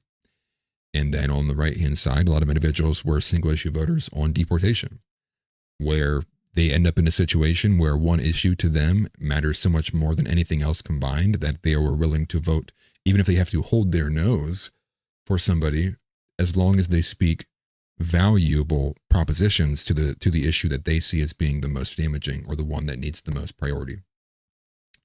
But there it is. Um, and so, I do kind of agree with Sneako's take there, as well as the whole kind of Matt Walsh dodging the whole who you work for and those obvious biases there. Matt Walsh writes, "This dude has the IQ of a pancake. Really a strikingly stupid person. He says that he disagrees with Zohran's platform, yet he agrees with his vision for the city, which is somehow distinct from his platform, apparently. Then he calls Zohran a real New Yorker, even though the guy is from Uganda and has only been a citizen for like 6 years. Just totally incoherent." And I do agree with Matt Walsh on the fact that this guy is not an American. He doesn't have anything that would be remotely American or anything that would be in anyone's best interest at all. He has, I believe, quote unquote, I believe he doesn't have heritage Americans' interests at heart, let alone I do think that his liberal agenda is obviously evil and satanic. And I think overall it's just a continual net negative. But just explaining again why Cuomo lost to a literal foreigner is on probably the crux of the issue that the marginal single issue voters just said, fuck Israel. And the ignorance of that leads us to these situations where we wonder, why did this happen? And again, to me, I don't think it's that hard to make those connections, even if they are only on the margins. That's how a lot of how these elections are generally decided. And so then from this, actually, what we end up having is a lot of illumination, right, on both sides. You have like the boomers, and I touched on that a little bit, right, saying he's going to bring Sharia law, right, because they have no idea what his actual positions are. But, it is a downside, right? I do think overall there is a downside to the fact of if you do throw away literally every other position that you have just because you're so anti-Zionist, it's also not a good position to be in either. But I think objectively looking at the issue, you have so many people who are so tired of hearing about it that dictates the way they vote. And then add on the fact of that too, that a lot of people don't even take voting seriously because they don't have, for one, trust in the system, or two, a belief that anything will even happen, even if their guy does get in. It makes for a rather shitty kind of dynamic when it comes to why do these things happen and how they get put in. Baldman Atlas, I like Asmongold. I love Asmongold. I disagree with him on quite a bit because he's conservative in the sense of, old school like Reagan Republican. He's definitely not like a Christian by any means. So anything on like those kind of what would you call them? On those kind of social issues, could completely probably disagree with a lot of Asmongold's take, but I think he's largely got his thumb on the pulse pretty accurately. Now, one thing that came with this, though, is actually that people are getting so pissed off about this guy winning that you had Representative, what was his name? Andy Ogles. I don't know if he brought forward legislation, but he did speak to it, called Zohran Little Muhammad. I'll put it on screen here. Called him Little Muhammad. Zohran Little Muhammad Mamdani is an anti-Semitic, socialist communist who will destroy the great city of New York. He needs to be deported, which is why I am calling for him to be subject to denaturalization proceedings. So he penned a letter to Pam Bondi asking for an investigation to be opened, I believe, into what is his true nature of his citizenship, because I believe there's arguments to be made that he is actually not a true U.S. citizen and that he is actually still Ugandan and has not made that full transition over. I haven't looked into any kind of legitimate reports about that, but just to show you the level of anger behind people willing to go to bat for it and get these things out of there. Man, I really wish if they could, imagine if they used this kind of vitriol against literally all the illegal immigrants that are in this country and not just the ones who kind of, disrupt their plans in certain cities. Again, I'm trying not to be overall black-pilled about the current iota of the situation that we're in. But again, there's only so much like just extreme incompetence and retardation that I can absorb in the volumes that I do without, really kind of having to visualize like, what is the next step if people are this fucking stupid? And that's what I really don't like. And forgive my language. I'm trying not to be vulgar by any means. But again, people being dumb is what really I think holds us back. And ultimately, if we do end up in a position where the majority of people are just flat out just so dumb, they cannot be bothered to look things up. And that's one thing too, right? Like, and this is just a side note too, just to bring it up, because this guy really does piss me off. there was one of these episodes I was on the Jar Opener podcast, and this is probably weeks ago, maybe even months ago, but this was being brought up. But I was talking about Whitney Webb's One Nation Under Blackmail. And as I was talking about it, and I was bringing it up, and we are talking about like the overt nature of like how well sourced it was and all the research that went into it and all the kind of the credentials, right? And it's like got a very strong reference and appendix of all the different placements that you could go to. You know, you have people in the chat who are like, oh, so she put all these in here knowing that none of us are going to read it. I got to tell you, if your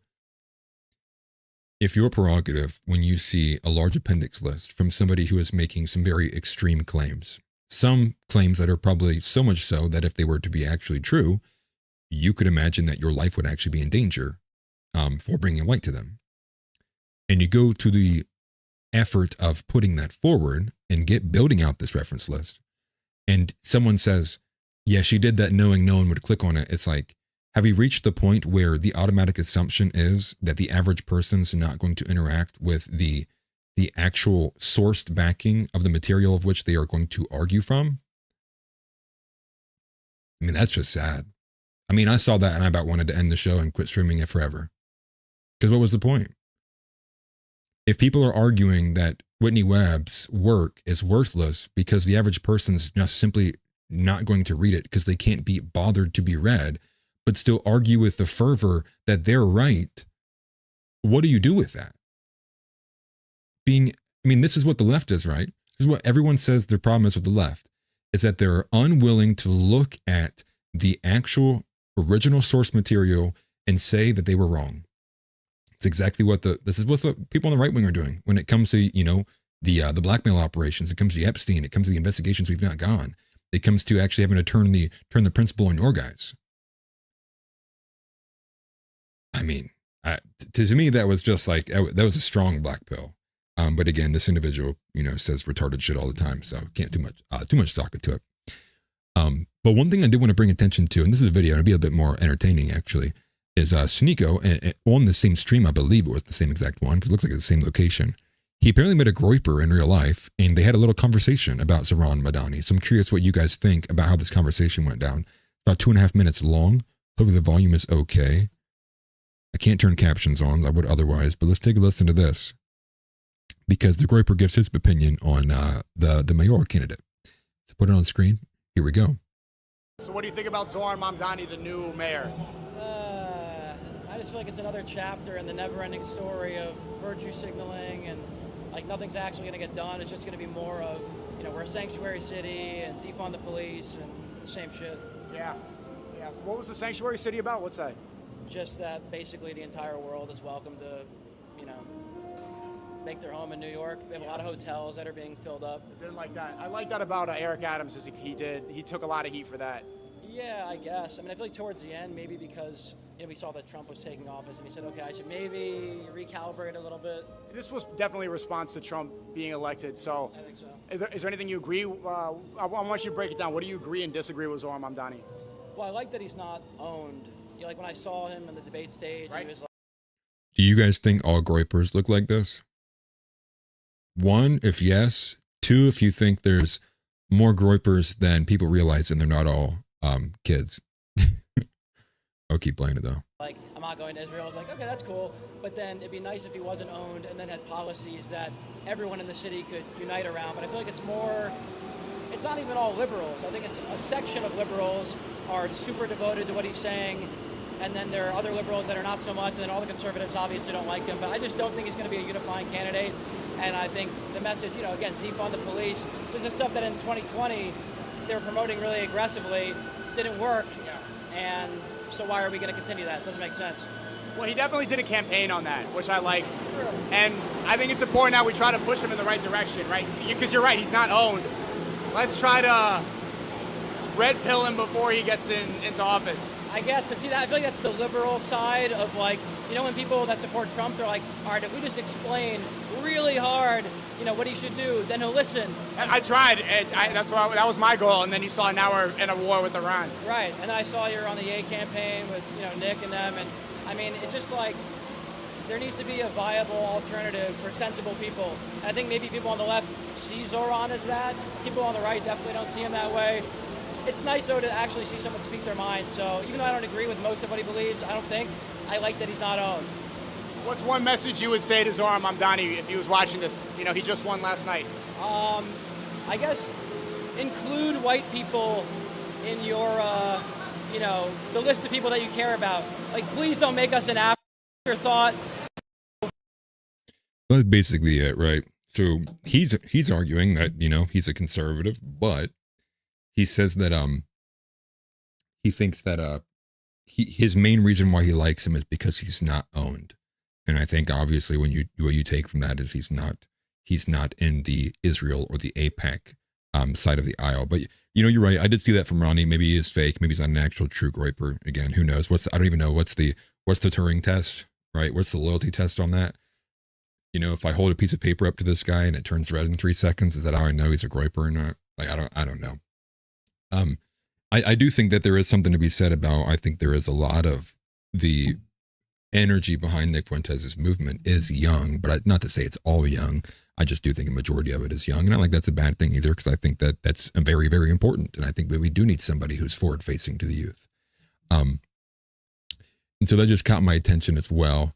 And we also do have a bit from the Dave Smith and Steven Crowder, because, Steven Crowder issued a debate regarding his video. He put out an invitation, which Dave Smith took, but obviously Dave Smith is ignoring Nick over. So before we move to that, I'll go ahead and catch up on some of these chats. Actually, I feel like it's been a hot minute before I grabbed any. Let's go up here. MMR says, Sneako and all them are all puppets. It's theater, my boy. Yeah, I was really disappointed in Sneako when he basically chose having a profitable YouTube channel over doing anything meaningful that, gets censored. Ronnie Choppa says, who TF does Matt Walsh think he is anyway? Sneako sucks too nobody s. Yeah, the more that I see of older Matt Walsh takes, the more I am convinced that he is entirely set up to co-opt conservative movements. I'm very concerned about Matt Walsh in particular on that end. Let's see, grab another one here. Tix Bomber says, he does have points sometimes, but then he proceeds to spew complete moron and pedo-eyshii. Yeah, I don't like any of his pro-Islam stuff at all, obviously, as a Christian. I think he made the wrong choice there. Let's see, let's grab another one here. Tix Bomber says, some people want to be dumb, which is a pretty sad existence. Ignorance is bliss. I think that can't be understated. Ignorance is bliss, man. And I think that when you look at just think about it, right? Let's be honest, man. If I was retarded, I'd probably be a happier person. Let's just be honest. I think everyone in this chat can probably even agree to that, right? If you were dumber, if you knew less, you would probably just be a happier person. If you were, not even if you just knew less, if you were incapable of knowing less, you would just be happier, right? There's truth in the matter that ignorance is bliss. But I think it is important for the ones that don't have, that can't claim ignorance. You do have a higher responsibility, right? You were given a greater gift of intelligence from God, right? And it's obviously you can work towards that, but clearly, God laid that path out for you. Then I do think that you do have a better responsibility. You were given a few more common senses than the average person, probably should use them.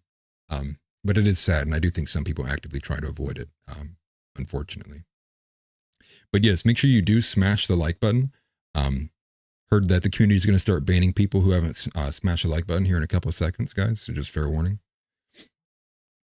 No, I'm just kidding. We only ban black people.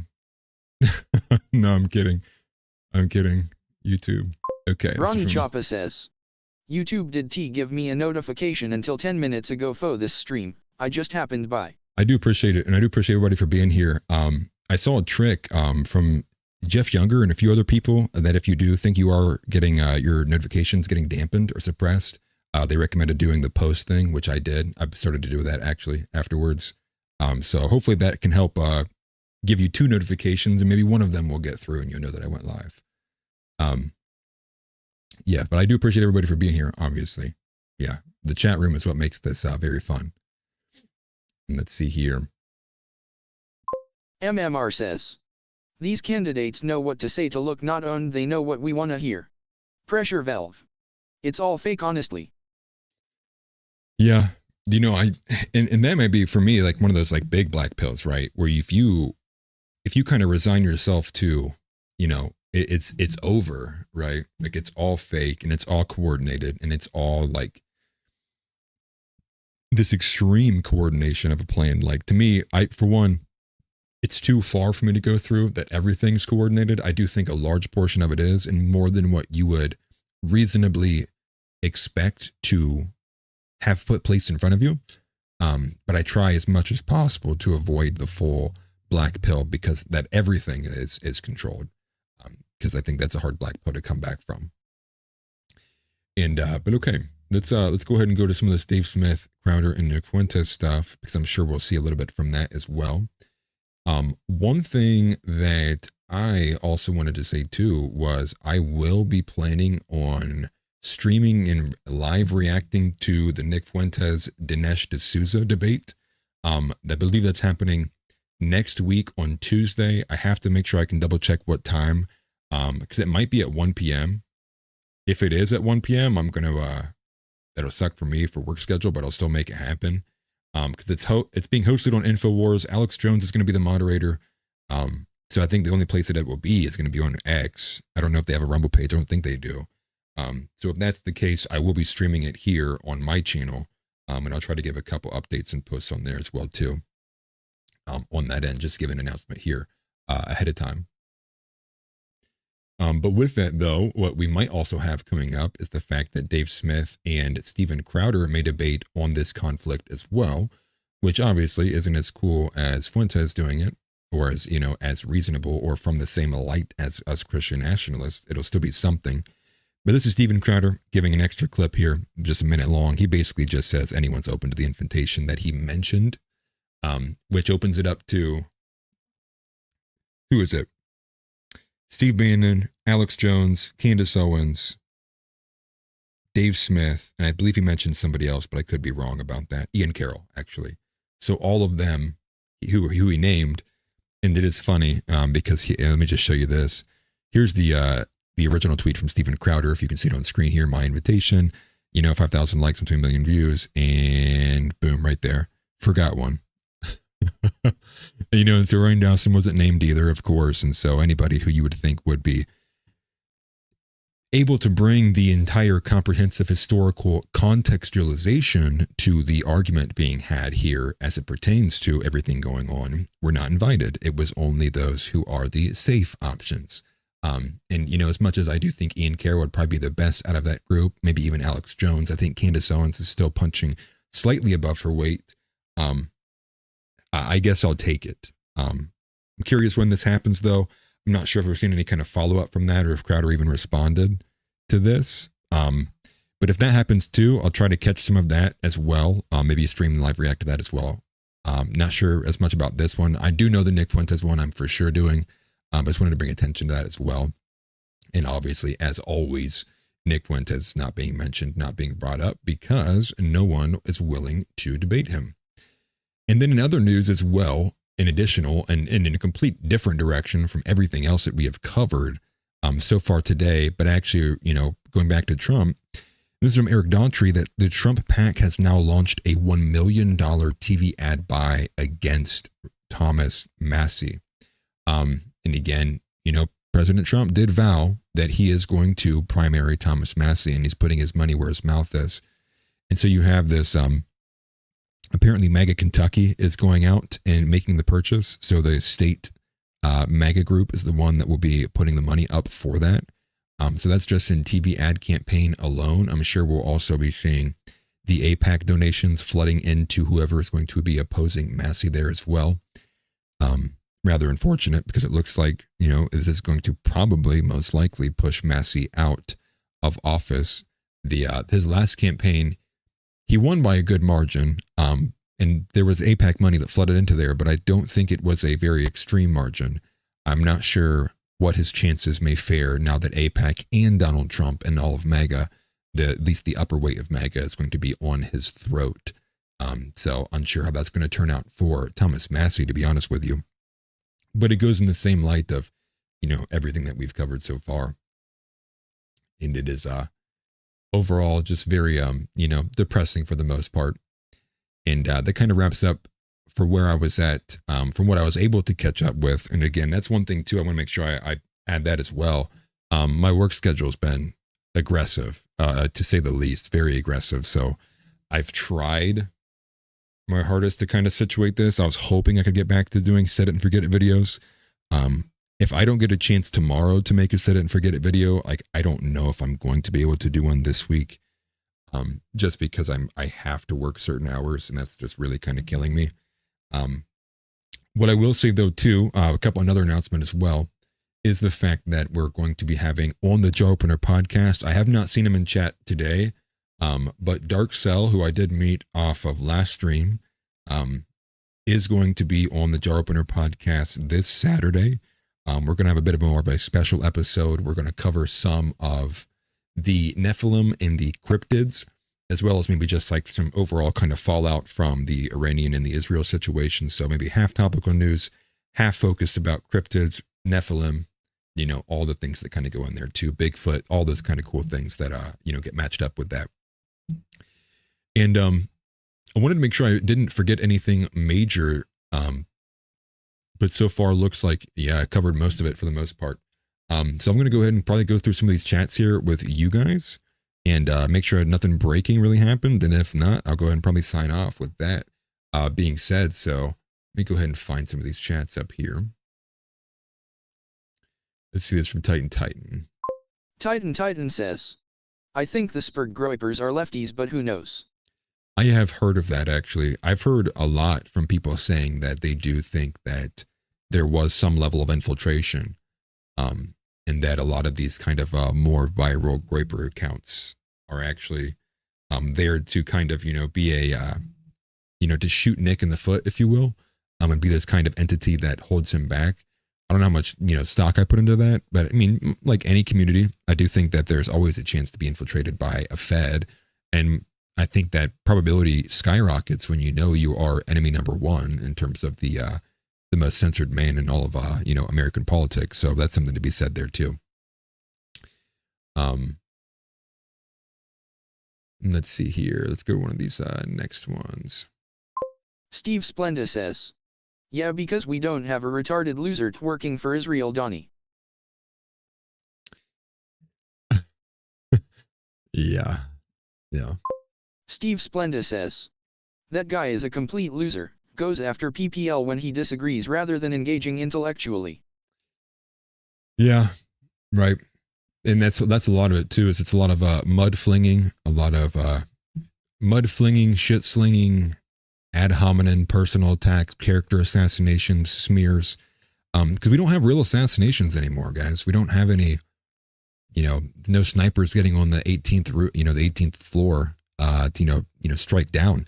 What we're getting a lot more, seemingly, is what we're getting a lot of is the assassination of someone's character, the poisoning of the well, the destruction of who they are, so much so that the mere mention of them is requiring you have to have a preamble before you can say a good thing about said person, especially if their well has been poisoned so bad. So that's kind of the direction it's moved in there. Let's grab another one here. Slyostish says, Matt Walsh directly works for the opposition, and he likes it. Yeah, like I said, I do think Matt Walsh is somebody that is, for me, I truly do fear his inclinations and what he is actually, his purpose in the whole kind of bigger picture actually is. Because I do think he's a dangerous co-opter, and I do think he's somebody, he's going to be a force to be reckoned with when he's going to be the obstacle in the way of Christian nationalism. I do think that barrier will present itself at some point soon. Not to say that Matt's not a Christian, but I don't think he will be an ally in terms of that. Let me grab a couple more here. Let's see.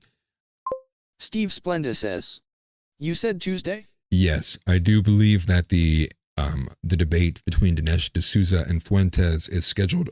I'm positive he said 1 p.m. on Tuesday on InfoWars, moderated by Alex Jones.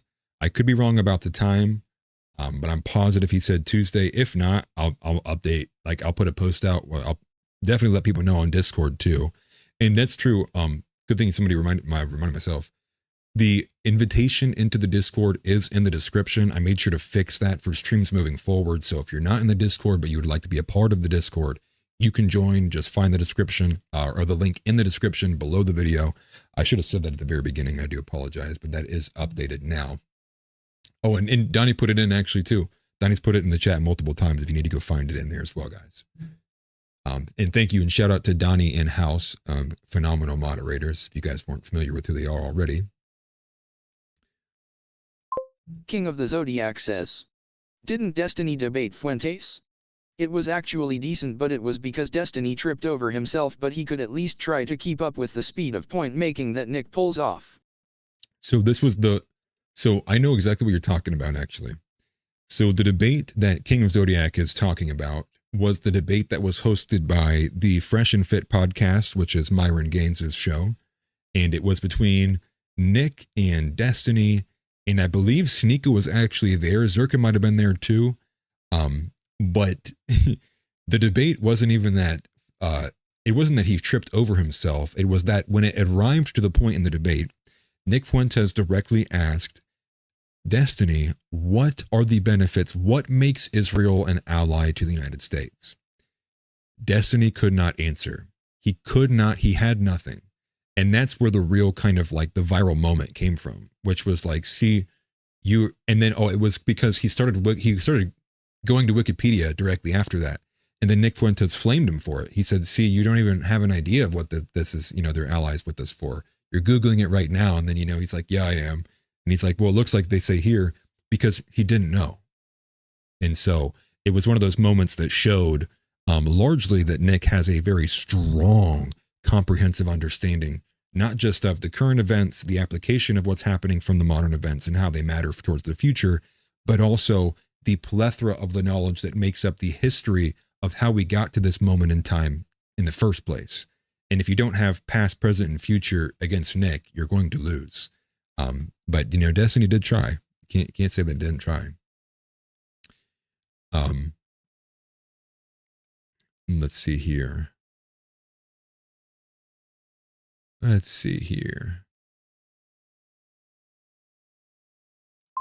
Titan says, cause I don't either TBH, but there is some in my big Discord that I talk with often and have met some in other small events. Interesting. Looks like you're talking about some grippers you met IRL. Yeah, I'm curious. I'm sure there's plenty of like adult ones, and like they probably lead normal lives too, just like the rest of us, right? You try to people like there's some kind of like radioactive material. They're like non-human beings. They're just some kind of entity, right? Like I doubt it. There probably are some weird ones. Don't get me wrong. Every movement's got their weirdos inside of it. But that's just the way it is, man. Nothing you can do about it, right? And part of it too is like, there's beauty and everyone's got like their own strengths. I mean, some people just suck in general. Some people don't have any strength at all. And like, I do feel bad. Like praise God, I didn't end up like that. But some people, they have differences, right? Some people speak better than others. Some people are smarter than others. Some people are stronger than others, and vice versa. It gets very specialized, especially with the human race. But I do much appreciated all the people who smash the like button. I do appreciate that, getting it up here. Some stuff says, Nick's a legit expert on the history and culture of the Synagogue of Satan. Yeah. Yes. He is. And to me, it kind of blows me away a little bit. I've actually kind of even gotten into the habit of when he makes claims like through his show, I'll kind of like make a note to like write them down to verify them and find the articles, which is how I found that article from The Nation earlier, talking about the collusion with Russia, or not Russia, but the collusion with Israel, even back in the first administration of Donald Trump. And time again, I find the article, it makes sense, it matches exactly what Nick said, and I'm sitting there scratching my head going, why did I only find out about this right now? Right? Like, why did it take this long to figure out why that meant, like, you know, and things like that. You just kind of find out there's so many big omissions in conservative media. And, you know, he's spot on with a lot of what he says. And I did remind myself, just a second ago, that there was one thing I bookmarked earlier that I wanted to make sure that I was going to play. And it's a bit longer, but it's from Owen Schroyer, actually. Was that the right one? Forgive me, guys. Let me find it here for a second. Where was that at? That's where okay, I found it. It's from Charging. And so this is it was a rant from Owen Schroyer, actually. And I thought it was pretty good. And I think Owen Schroyer is finding himself going to be at the end of his rope with InfoWars for too long. At least that's what it appears to me as. And I like Owen Schroyer. I think he's not on the level of Nick, but I do think he's got the same kind of rage and passion that I think you would want out of an American journalist, especially someone who's positioned themselves like that. But this is what the rant was. And so I'm going to put it on screen here. So it's from Charging, their phenomenal clipping account. So this is him on Randy Fine, 9/11, demographic replacement. And it kind of places a reframing of where we are right now outside of the, you know, Iranian conflict and what, you know, we have seen. You know, the sides have chosen, if you will, right? Everybody took a blue or a red straw a few days ago. I do think, and it will not walk back my statement, I do think MAGA has been destroyed. I think the Big Tent coalition is over. And I think you will see continually and more loud voices dissenting against Trump and the administration from today and onward until the Trump administration is over. And not like I'm rooting on that, but I'm just saying objectively, I think that time has come. And I think the new right will begin to find its way forward as it gathers voices and you know, and grabs scalps, if you will. But here's this. It's a 10-minute clip. I'm probably going to go in and intermediately play it back and forth, off and on, as we get to the 2-hour mark. And then we'll kind of wrap things up from there. And I'll go to chats there at the end too. But here's Owen Schroyer, and I'll go ahead and let it rip. What if you see all this stuff, Muslim terrorist, Islamic jihad, Islamic terrorist? What if you flipped Islam? What if you flipped Muslim? And what if you put Jewish in there? What do you think would happen? How do you think that would go over? Obviously not well. And I just say, if it can't be applied universally, it's not logic, it's propaganda. But Owen, 9/11, September 11th, Owen. And that's what we're seeing. Oh, look, a radical Islamic just won in New York City. A radical Islamic, he supports gay sex. He flies the pride flag. Yeah, does that sound like Sharia law to you? Never forget 9/11. Oh, I see. That's what this is all about. So that's why it's really so important. And it's like I reach the bottom of this barrel so many times when I'm digging into this issue. And when I reach the bottom of it, it always gets back to 9/11. And that's why September 11th truth is so important. That's why we have to know. And I celebrate Ron Johnson for wanting to dig into it and make it a congressional issue.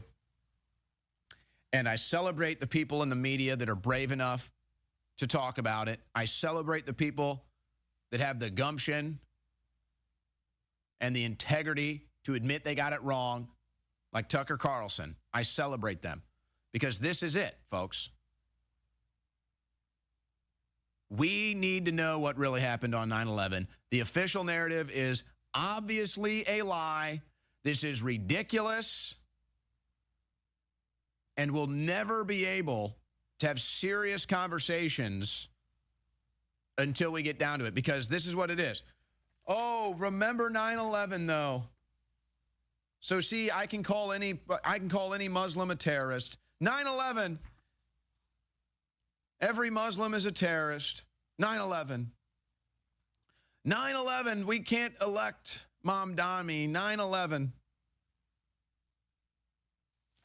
But you were lied to about 9/11.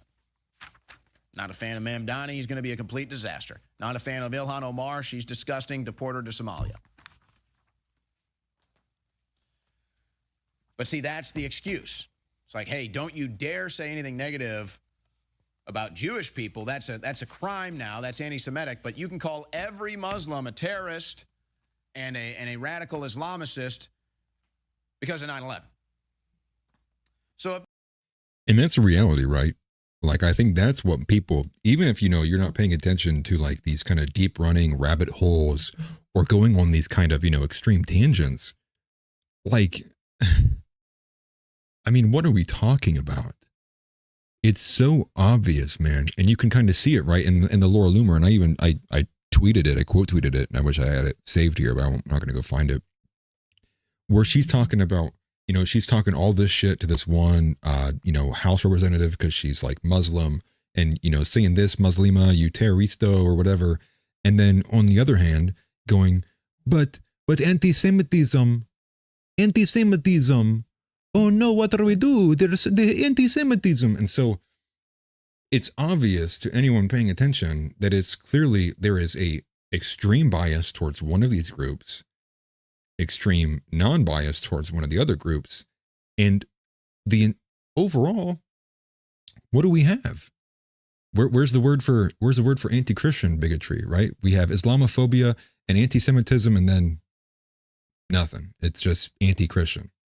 And half the time, I think it's very rare that these things, even if they are very anti-Christian, they're very rarely ever kind of placed in that same kind of, region of a hate crime or given that attachment of a tag. It's just status quo when a Christian's killed. And the same thing goes true with the majority of the populations around the world, right? Christian populations being slaughtered all the time, all across different regions, different continents, everywhere. No one gives a shit. People only care about a couple groups, and it's never whites, and it's never Christians, and it definitely is never white Christians. And the noticing is at its apex point. It's probably the most it's ever been, at least in this country. And there's no putting that genie back in the bottle. So this is now going to be a continual fight for the PR and the narrative. And I think on those grounds is where I think the conservative movement from a few days ago and moving forward, and it was going to happen regardless, has been forever shattered. And I think this is the best opportunity for the longest time for true conservative, strong, right-leaning Christian nationalists, even further than that, right? White nationalists, ethnos. This is the best chance we have to recapture our party, shun this kind of fake, religiousless, secular conservatism, force it. Utterly eviscerate it so bad that they are forced to go to the left or join the libertarians, but do it in a way that we can just absolutely annihilate this Christless conservatism. And that is like where I'm going to be at. I'll be putting a lot of my efforts towards that, even if it's not anti-Israel. In the broader context, I would do anything to eliminate the Republican Party of modern day and replace it with a Christian nationalist coalition, or something along those lines. But here's the rest of the video here. Nothing else that's at least entertaining. Cenk Uygur, he, I think it's fair to say he's sick of it. I don't know, guys. You tell me if you get the vibe. I get the feeling that Cenk Uygur is sick of this. I don't know what gives it away, but here it is, clip 4.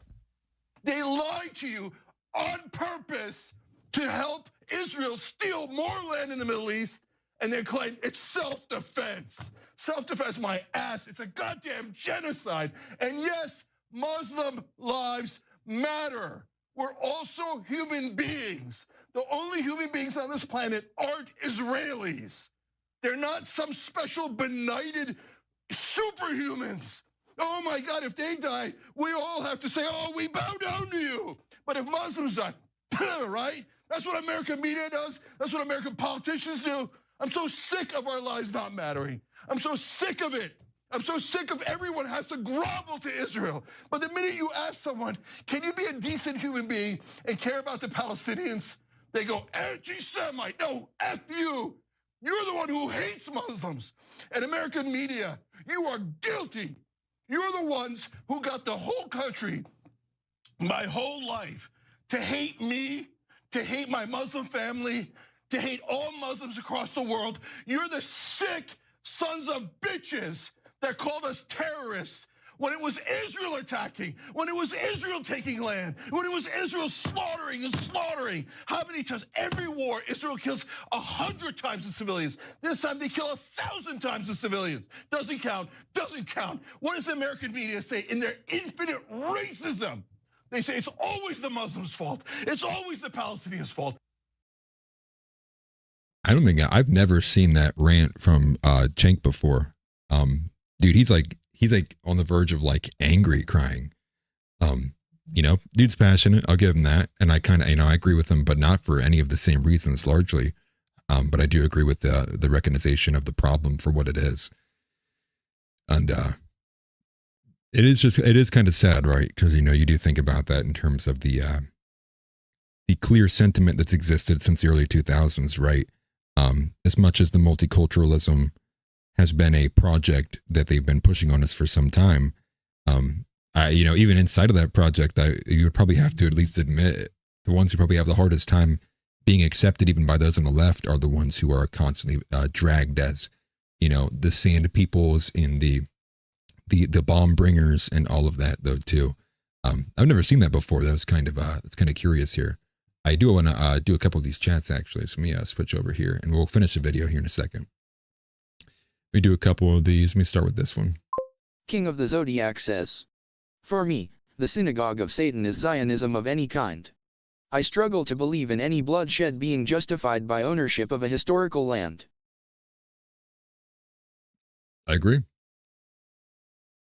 And, at the end of the day, right, you look at the escalatogical reasoning and what makes up the foundation for a lot of the conflict that we see over there.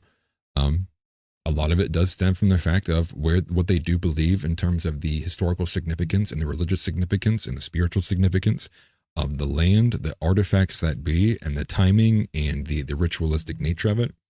So at the end of the day, it's like, when you look at the New Covenant and the way that Christians believe, and we should believe about the Bible, right? Israel is the church. It is the people. It is us. So for Christians, this whole idea of like, when you accept the New Covenant for what it is, there's no the land means nothing, right? That framing of thinking is so out and beyond and not, it doesn't resonate with the Christian thought process, right? Especially, the Christian theology there, which is why it's so important to battle against that Zionist heresy, which is dispensationalism.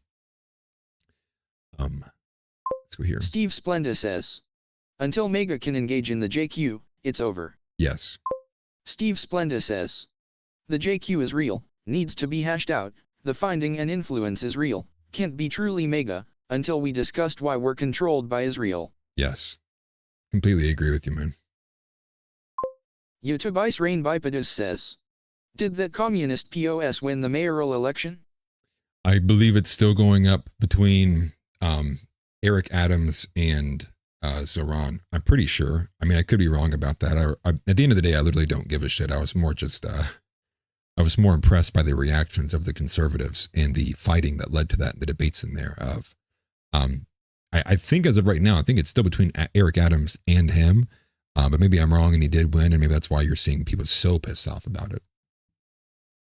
But either way, right, I don't care about New York at all.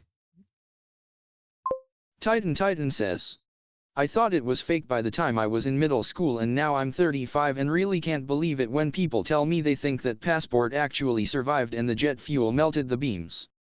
I think I saw a funny video from the WKUK where they were like, "Oh no," and he throws the passport out the window. It is wild. And I think the memes that came from that, I think it might have been from Luke Rudkowski who started that meme too. But he made this meme where he was like wearing a suit of armor, but it was made of passports. He's like, "This must be the strongest material of all time." He's like, "Forget Nokia. give me whatever these passports are made out of that survived 9/11. I thought that was pretty funny. Steve Splenda says, "Compare what Muslims say about Christ our Lord to what the Talmud says." Right. It's very easy to do. Well, come on. The Talmud's so big and you're not a rabbi and you don't know the right interpretations of it. Well, can you find me someone that could? Yeah, exactly. Christophobes? Solomon Cyrus says, Oh, my bad. Titan, yeah man, I look forward to when we can have open discussion about 9/11. Tix Bomber says, Christophobes. Solomon Cyrus says, I'm so sorry, Titan, guys. yeah man, I look forward to when we can have open discussion about 9/11. Tix Bomber says, Oh my gosh. Christophobes. I'm so sorry, guys. Solomon Cyrus says, Titan, yeah man, I look forward to when we can have open discussion about 9/11. I accidentally clicked it way too many times. I'm sorry. That's funny. Some Stuff says, have you ever seen Fear and Loathing in the New Jerusalem by Daryl Cooper? And Europa the Last Battle? I've not seen Fear and Loathing in the New Jerusalem, but I have seen Europa the Last Battle. It'd probably get our Discord nuked, but I thought about what if we played, Europa 24/7 in the stage on Discord, right? Have a 24/7 red pill rant for people there. Solomon Cyrus says, I remember back in about 2015 when I was looking into this stuff and it seemed like there was a massive shift where suddenly conspiracy theories would get crazier and crazier into flat earth lizards. Yeah, and that's that's kind of the critique of Ian Carroll and the Candace Owens, right? Which is that they do touch on these things that are really grounded in reality, that are very serious, but then when they also, the episode they have right after that is some hoopy, whoopty, mumbo jumbo, kooky, cocked up, ridiculous stuff. That's when you see that and you're like, okay, whoa. Yeah, maybe she's just like crazy in the head, right? Now the moon landing thing and all that stuff, like I am actually inclined to believe we never landed on the moon, but there are some things that she's put up and others like her that, when you start touching on those topics, people then look at everything else you said and they look at it in the same light as like this extreme tinfoil hat out in space wizard land that, it doesn't make any sense. And let's see. Titan says, my life goal is to take voting away from women. Yeah, same. And the reality is like, we're not putting it to a vote either. It's the only way it can happen. You can't put it to a vote. They'll vote to protect themselves.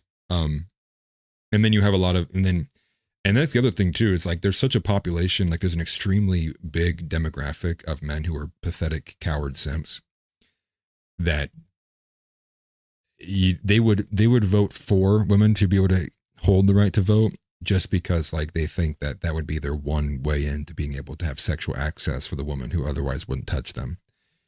And I think that's why, I don't even know if we can put it to a vote. Like I almost like would rather, the United States go into martial law in the middle of war with Iran. And then someone just out of nowhere, like prints it and says, oh, whoa, the 19th Amendment just like got suspended indefinitely. It's gone. We deleted it. We don't even remember what it was, guys. It's gone. But yeah, if I was, again, I look at it from a Christian patriarchal stance and I go, well, if I was to read the Bible and I was to believe the Bible is true and I was to want to ordain my life, my family, my community, my nation in accordance with what the Bible says, women voting is actually nonsensical and makes no sense in comparison with what is written there. By objective reasoning, you don't even have to have any emotion in it. A patriarchal society would not have women and men equally voting on who can go to war. It's retarded. And beyond that, let's go. And let's see. Oh, let's see. Steve Splenda says, he claims to be Muslim when it favors his narrative, but he doesn't believe in God if I'm not mistaken. Big contradiction. Oh yeah, between like Sneako, yeah, he's probably the same as Andrew Tate, right? Only when it's it's politically convenient and expedient to claim those things. Tix Bomber says, there is no such thing as indigenous land, historical land, the Golden City in Italy, or any other of that BS. It's land occupied by the current owner. That's it. Mother Nature doesn't GAF. Who thinks?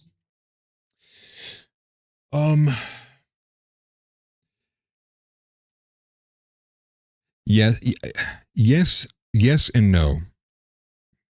Yes, in the sense that like, I do think if you have conquered the land and you've been on the land for an exceptional amount of time, there is an argument to be made that you have a stronger claim to the ethnos, right? Like if we were to look at the same piece of land and you were to say, well, this nation ruled it for 400 years, this empire ruled it for 2,000 years, and then this other empire ruled it for, 400 years, I would largely say, well, the majority of that land would have been shaped by the ethnos of the empire that dominated it for 2,000 years. So like marginally on an agreement, not like I even am disagreeing with you, because I think in the sense thereof, like, yeah, if you can't defend your land, it was never yours to begin with, like point blank. I mean, that's just human nature. That's what we are as human beings, and what conquest is. Let's see here. Go to another one here. Donnie Brooks says, we totally landed on the moon, we just forgot to go back sometime after Kubrick died. No. I'm telling you, I with my full chest, I will tell you, I do not believe we landed on the moon. Period. And let's see here. Yo, Steve's on my side. I see that, Steve. Andy T says, simps are holding us back so much, man. Yes. Agreed. 100%. Completely. Yes. I would do so much to, if there was one thing I could change that I think would have so many tremendous positive reverberations through all of society, it would be if I could find a nozzle, a lever somewhere, and if I flipped that lever, that the testosterone of the average man would increase by 200%, 90% of what we see and all the issues happening right now go away in 2 years. Completely gone in 2 years. And that is, I think, the argument to be made. Not that I agree with feminists, but I do agree the burden of responsibility for fixing the shithole that we are in is on men to figure it out. And always has been, quite frankly. I think looking to women as the solution to getting us out of this problem is the wrong way. And I wouldn't expect them to have any kind of, I don't attach a rational decision making to females, if that makes sense. Some stuff says, I ain't Christian, but I'm getting there. I think the Shroud of Turin was an eye-opener. Yeah, the Shroud of Turin was had a lot of good stuff about it.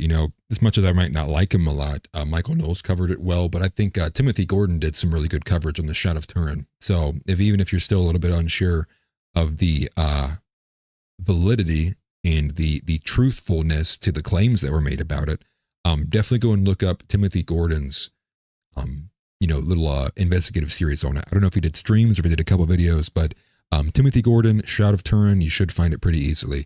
He covers it in good detail.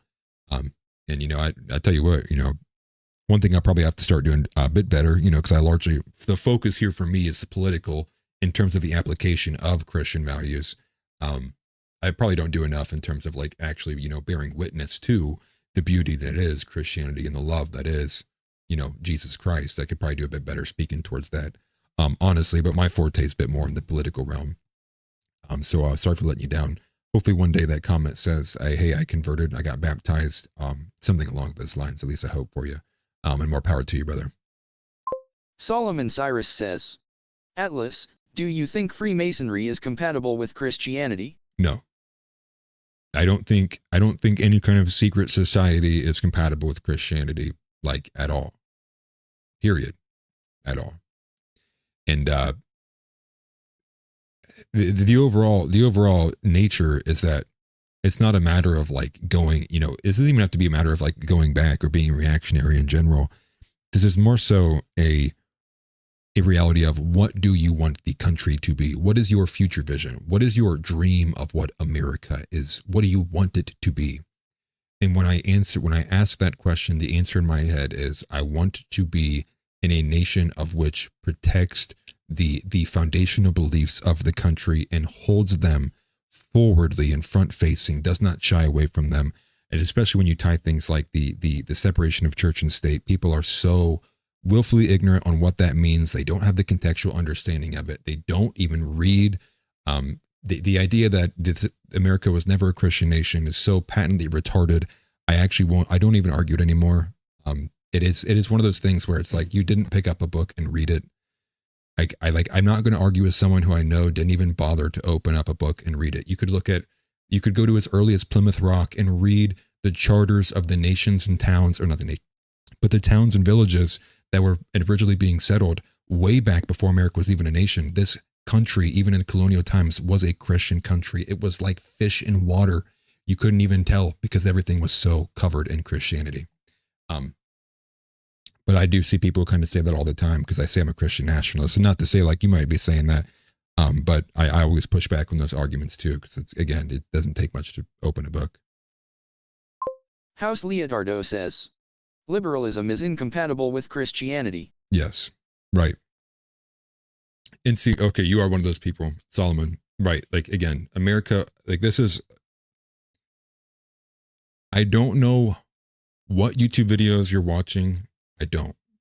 And tell you the truth, I don't fucking care. Go and read early iteration of government documents from the late 1600s, the early 1700s, from Plymouth Rock to Jamestown to all of the communities all throughout all of the colonies before America was born as a nation. You will find that every single one of them had inside of their community, written inside the rules, their legislation was a Christian. They paid heedance to Christianity. They had inside of there, this town worships Jesus Christ. This town acknowledges Jesus as our Savior. This town, over and over and over again. So much so that because it was so 98, 99% saturated, that this is part of the reason why they didn't even think to even outline it even furthermore in terms of an exposition in their writings, right? In their papers, was because it was such an ingrained and baked into the society, they didn't think they would have to actually point it out or speak to it. And probably because they didn't think it would have been subverted and destroyed as quickly as it was, especially with poor rulings, poor definitions, and semantic arguments as well. But that's just, again, a part of it. Yes, if you can't defend your stuff, it's not your stuff. I do agree with that. The pornography industry is one thing too. I do see that. Let's look at this Steve Splenda says, ban porn, ban women voting, ban abortion, ban no-fault divorce.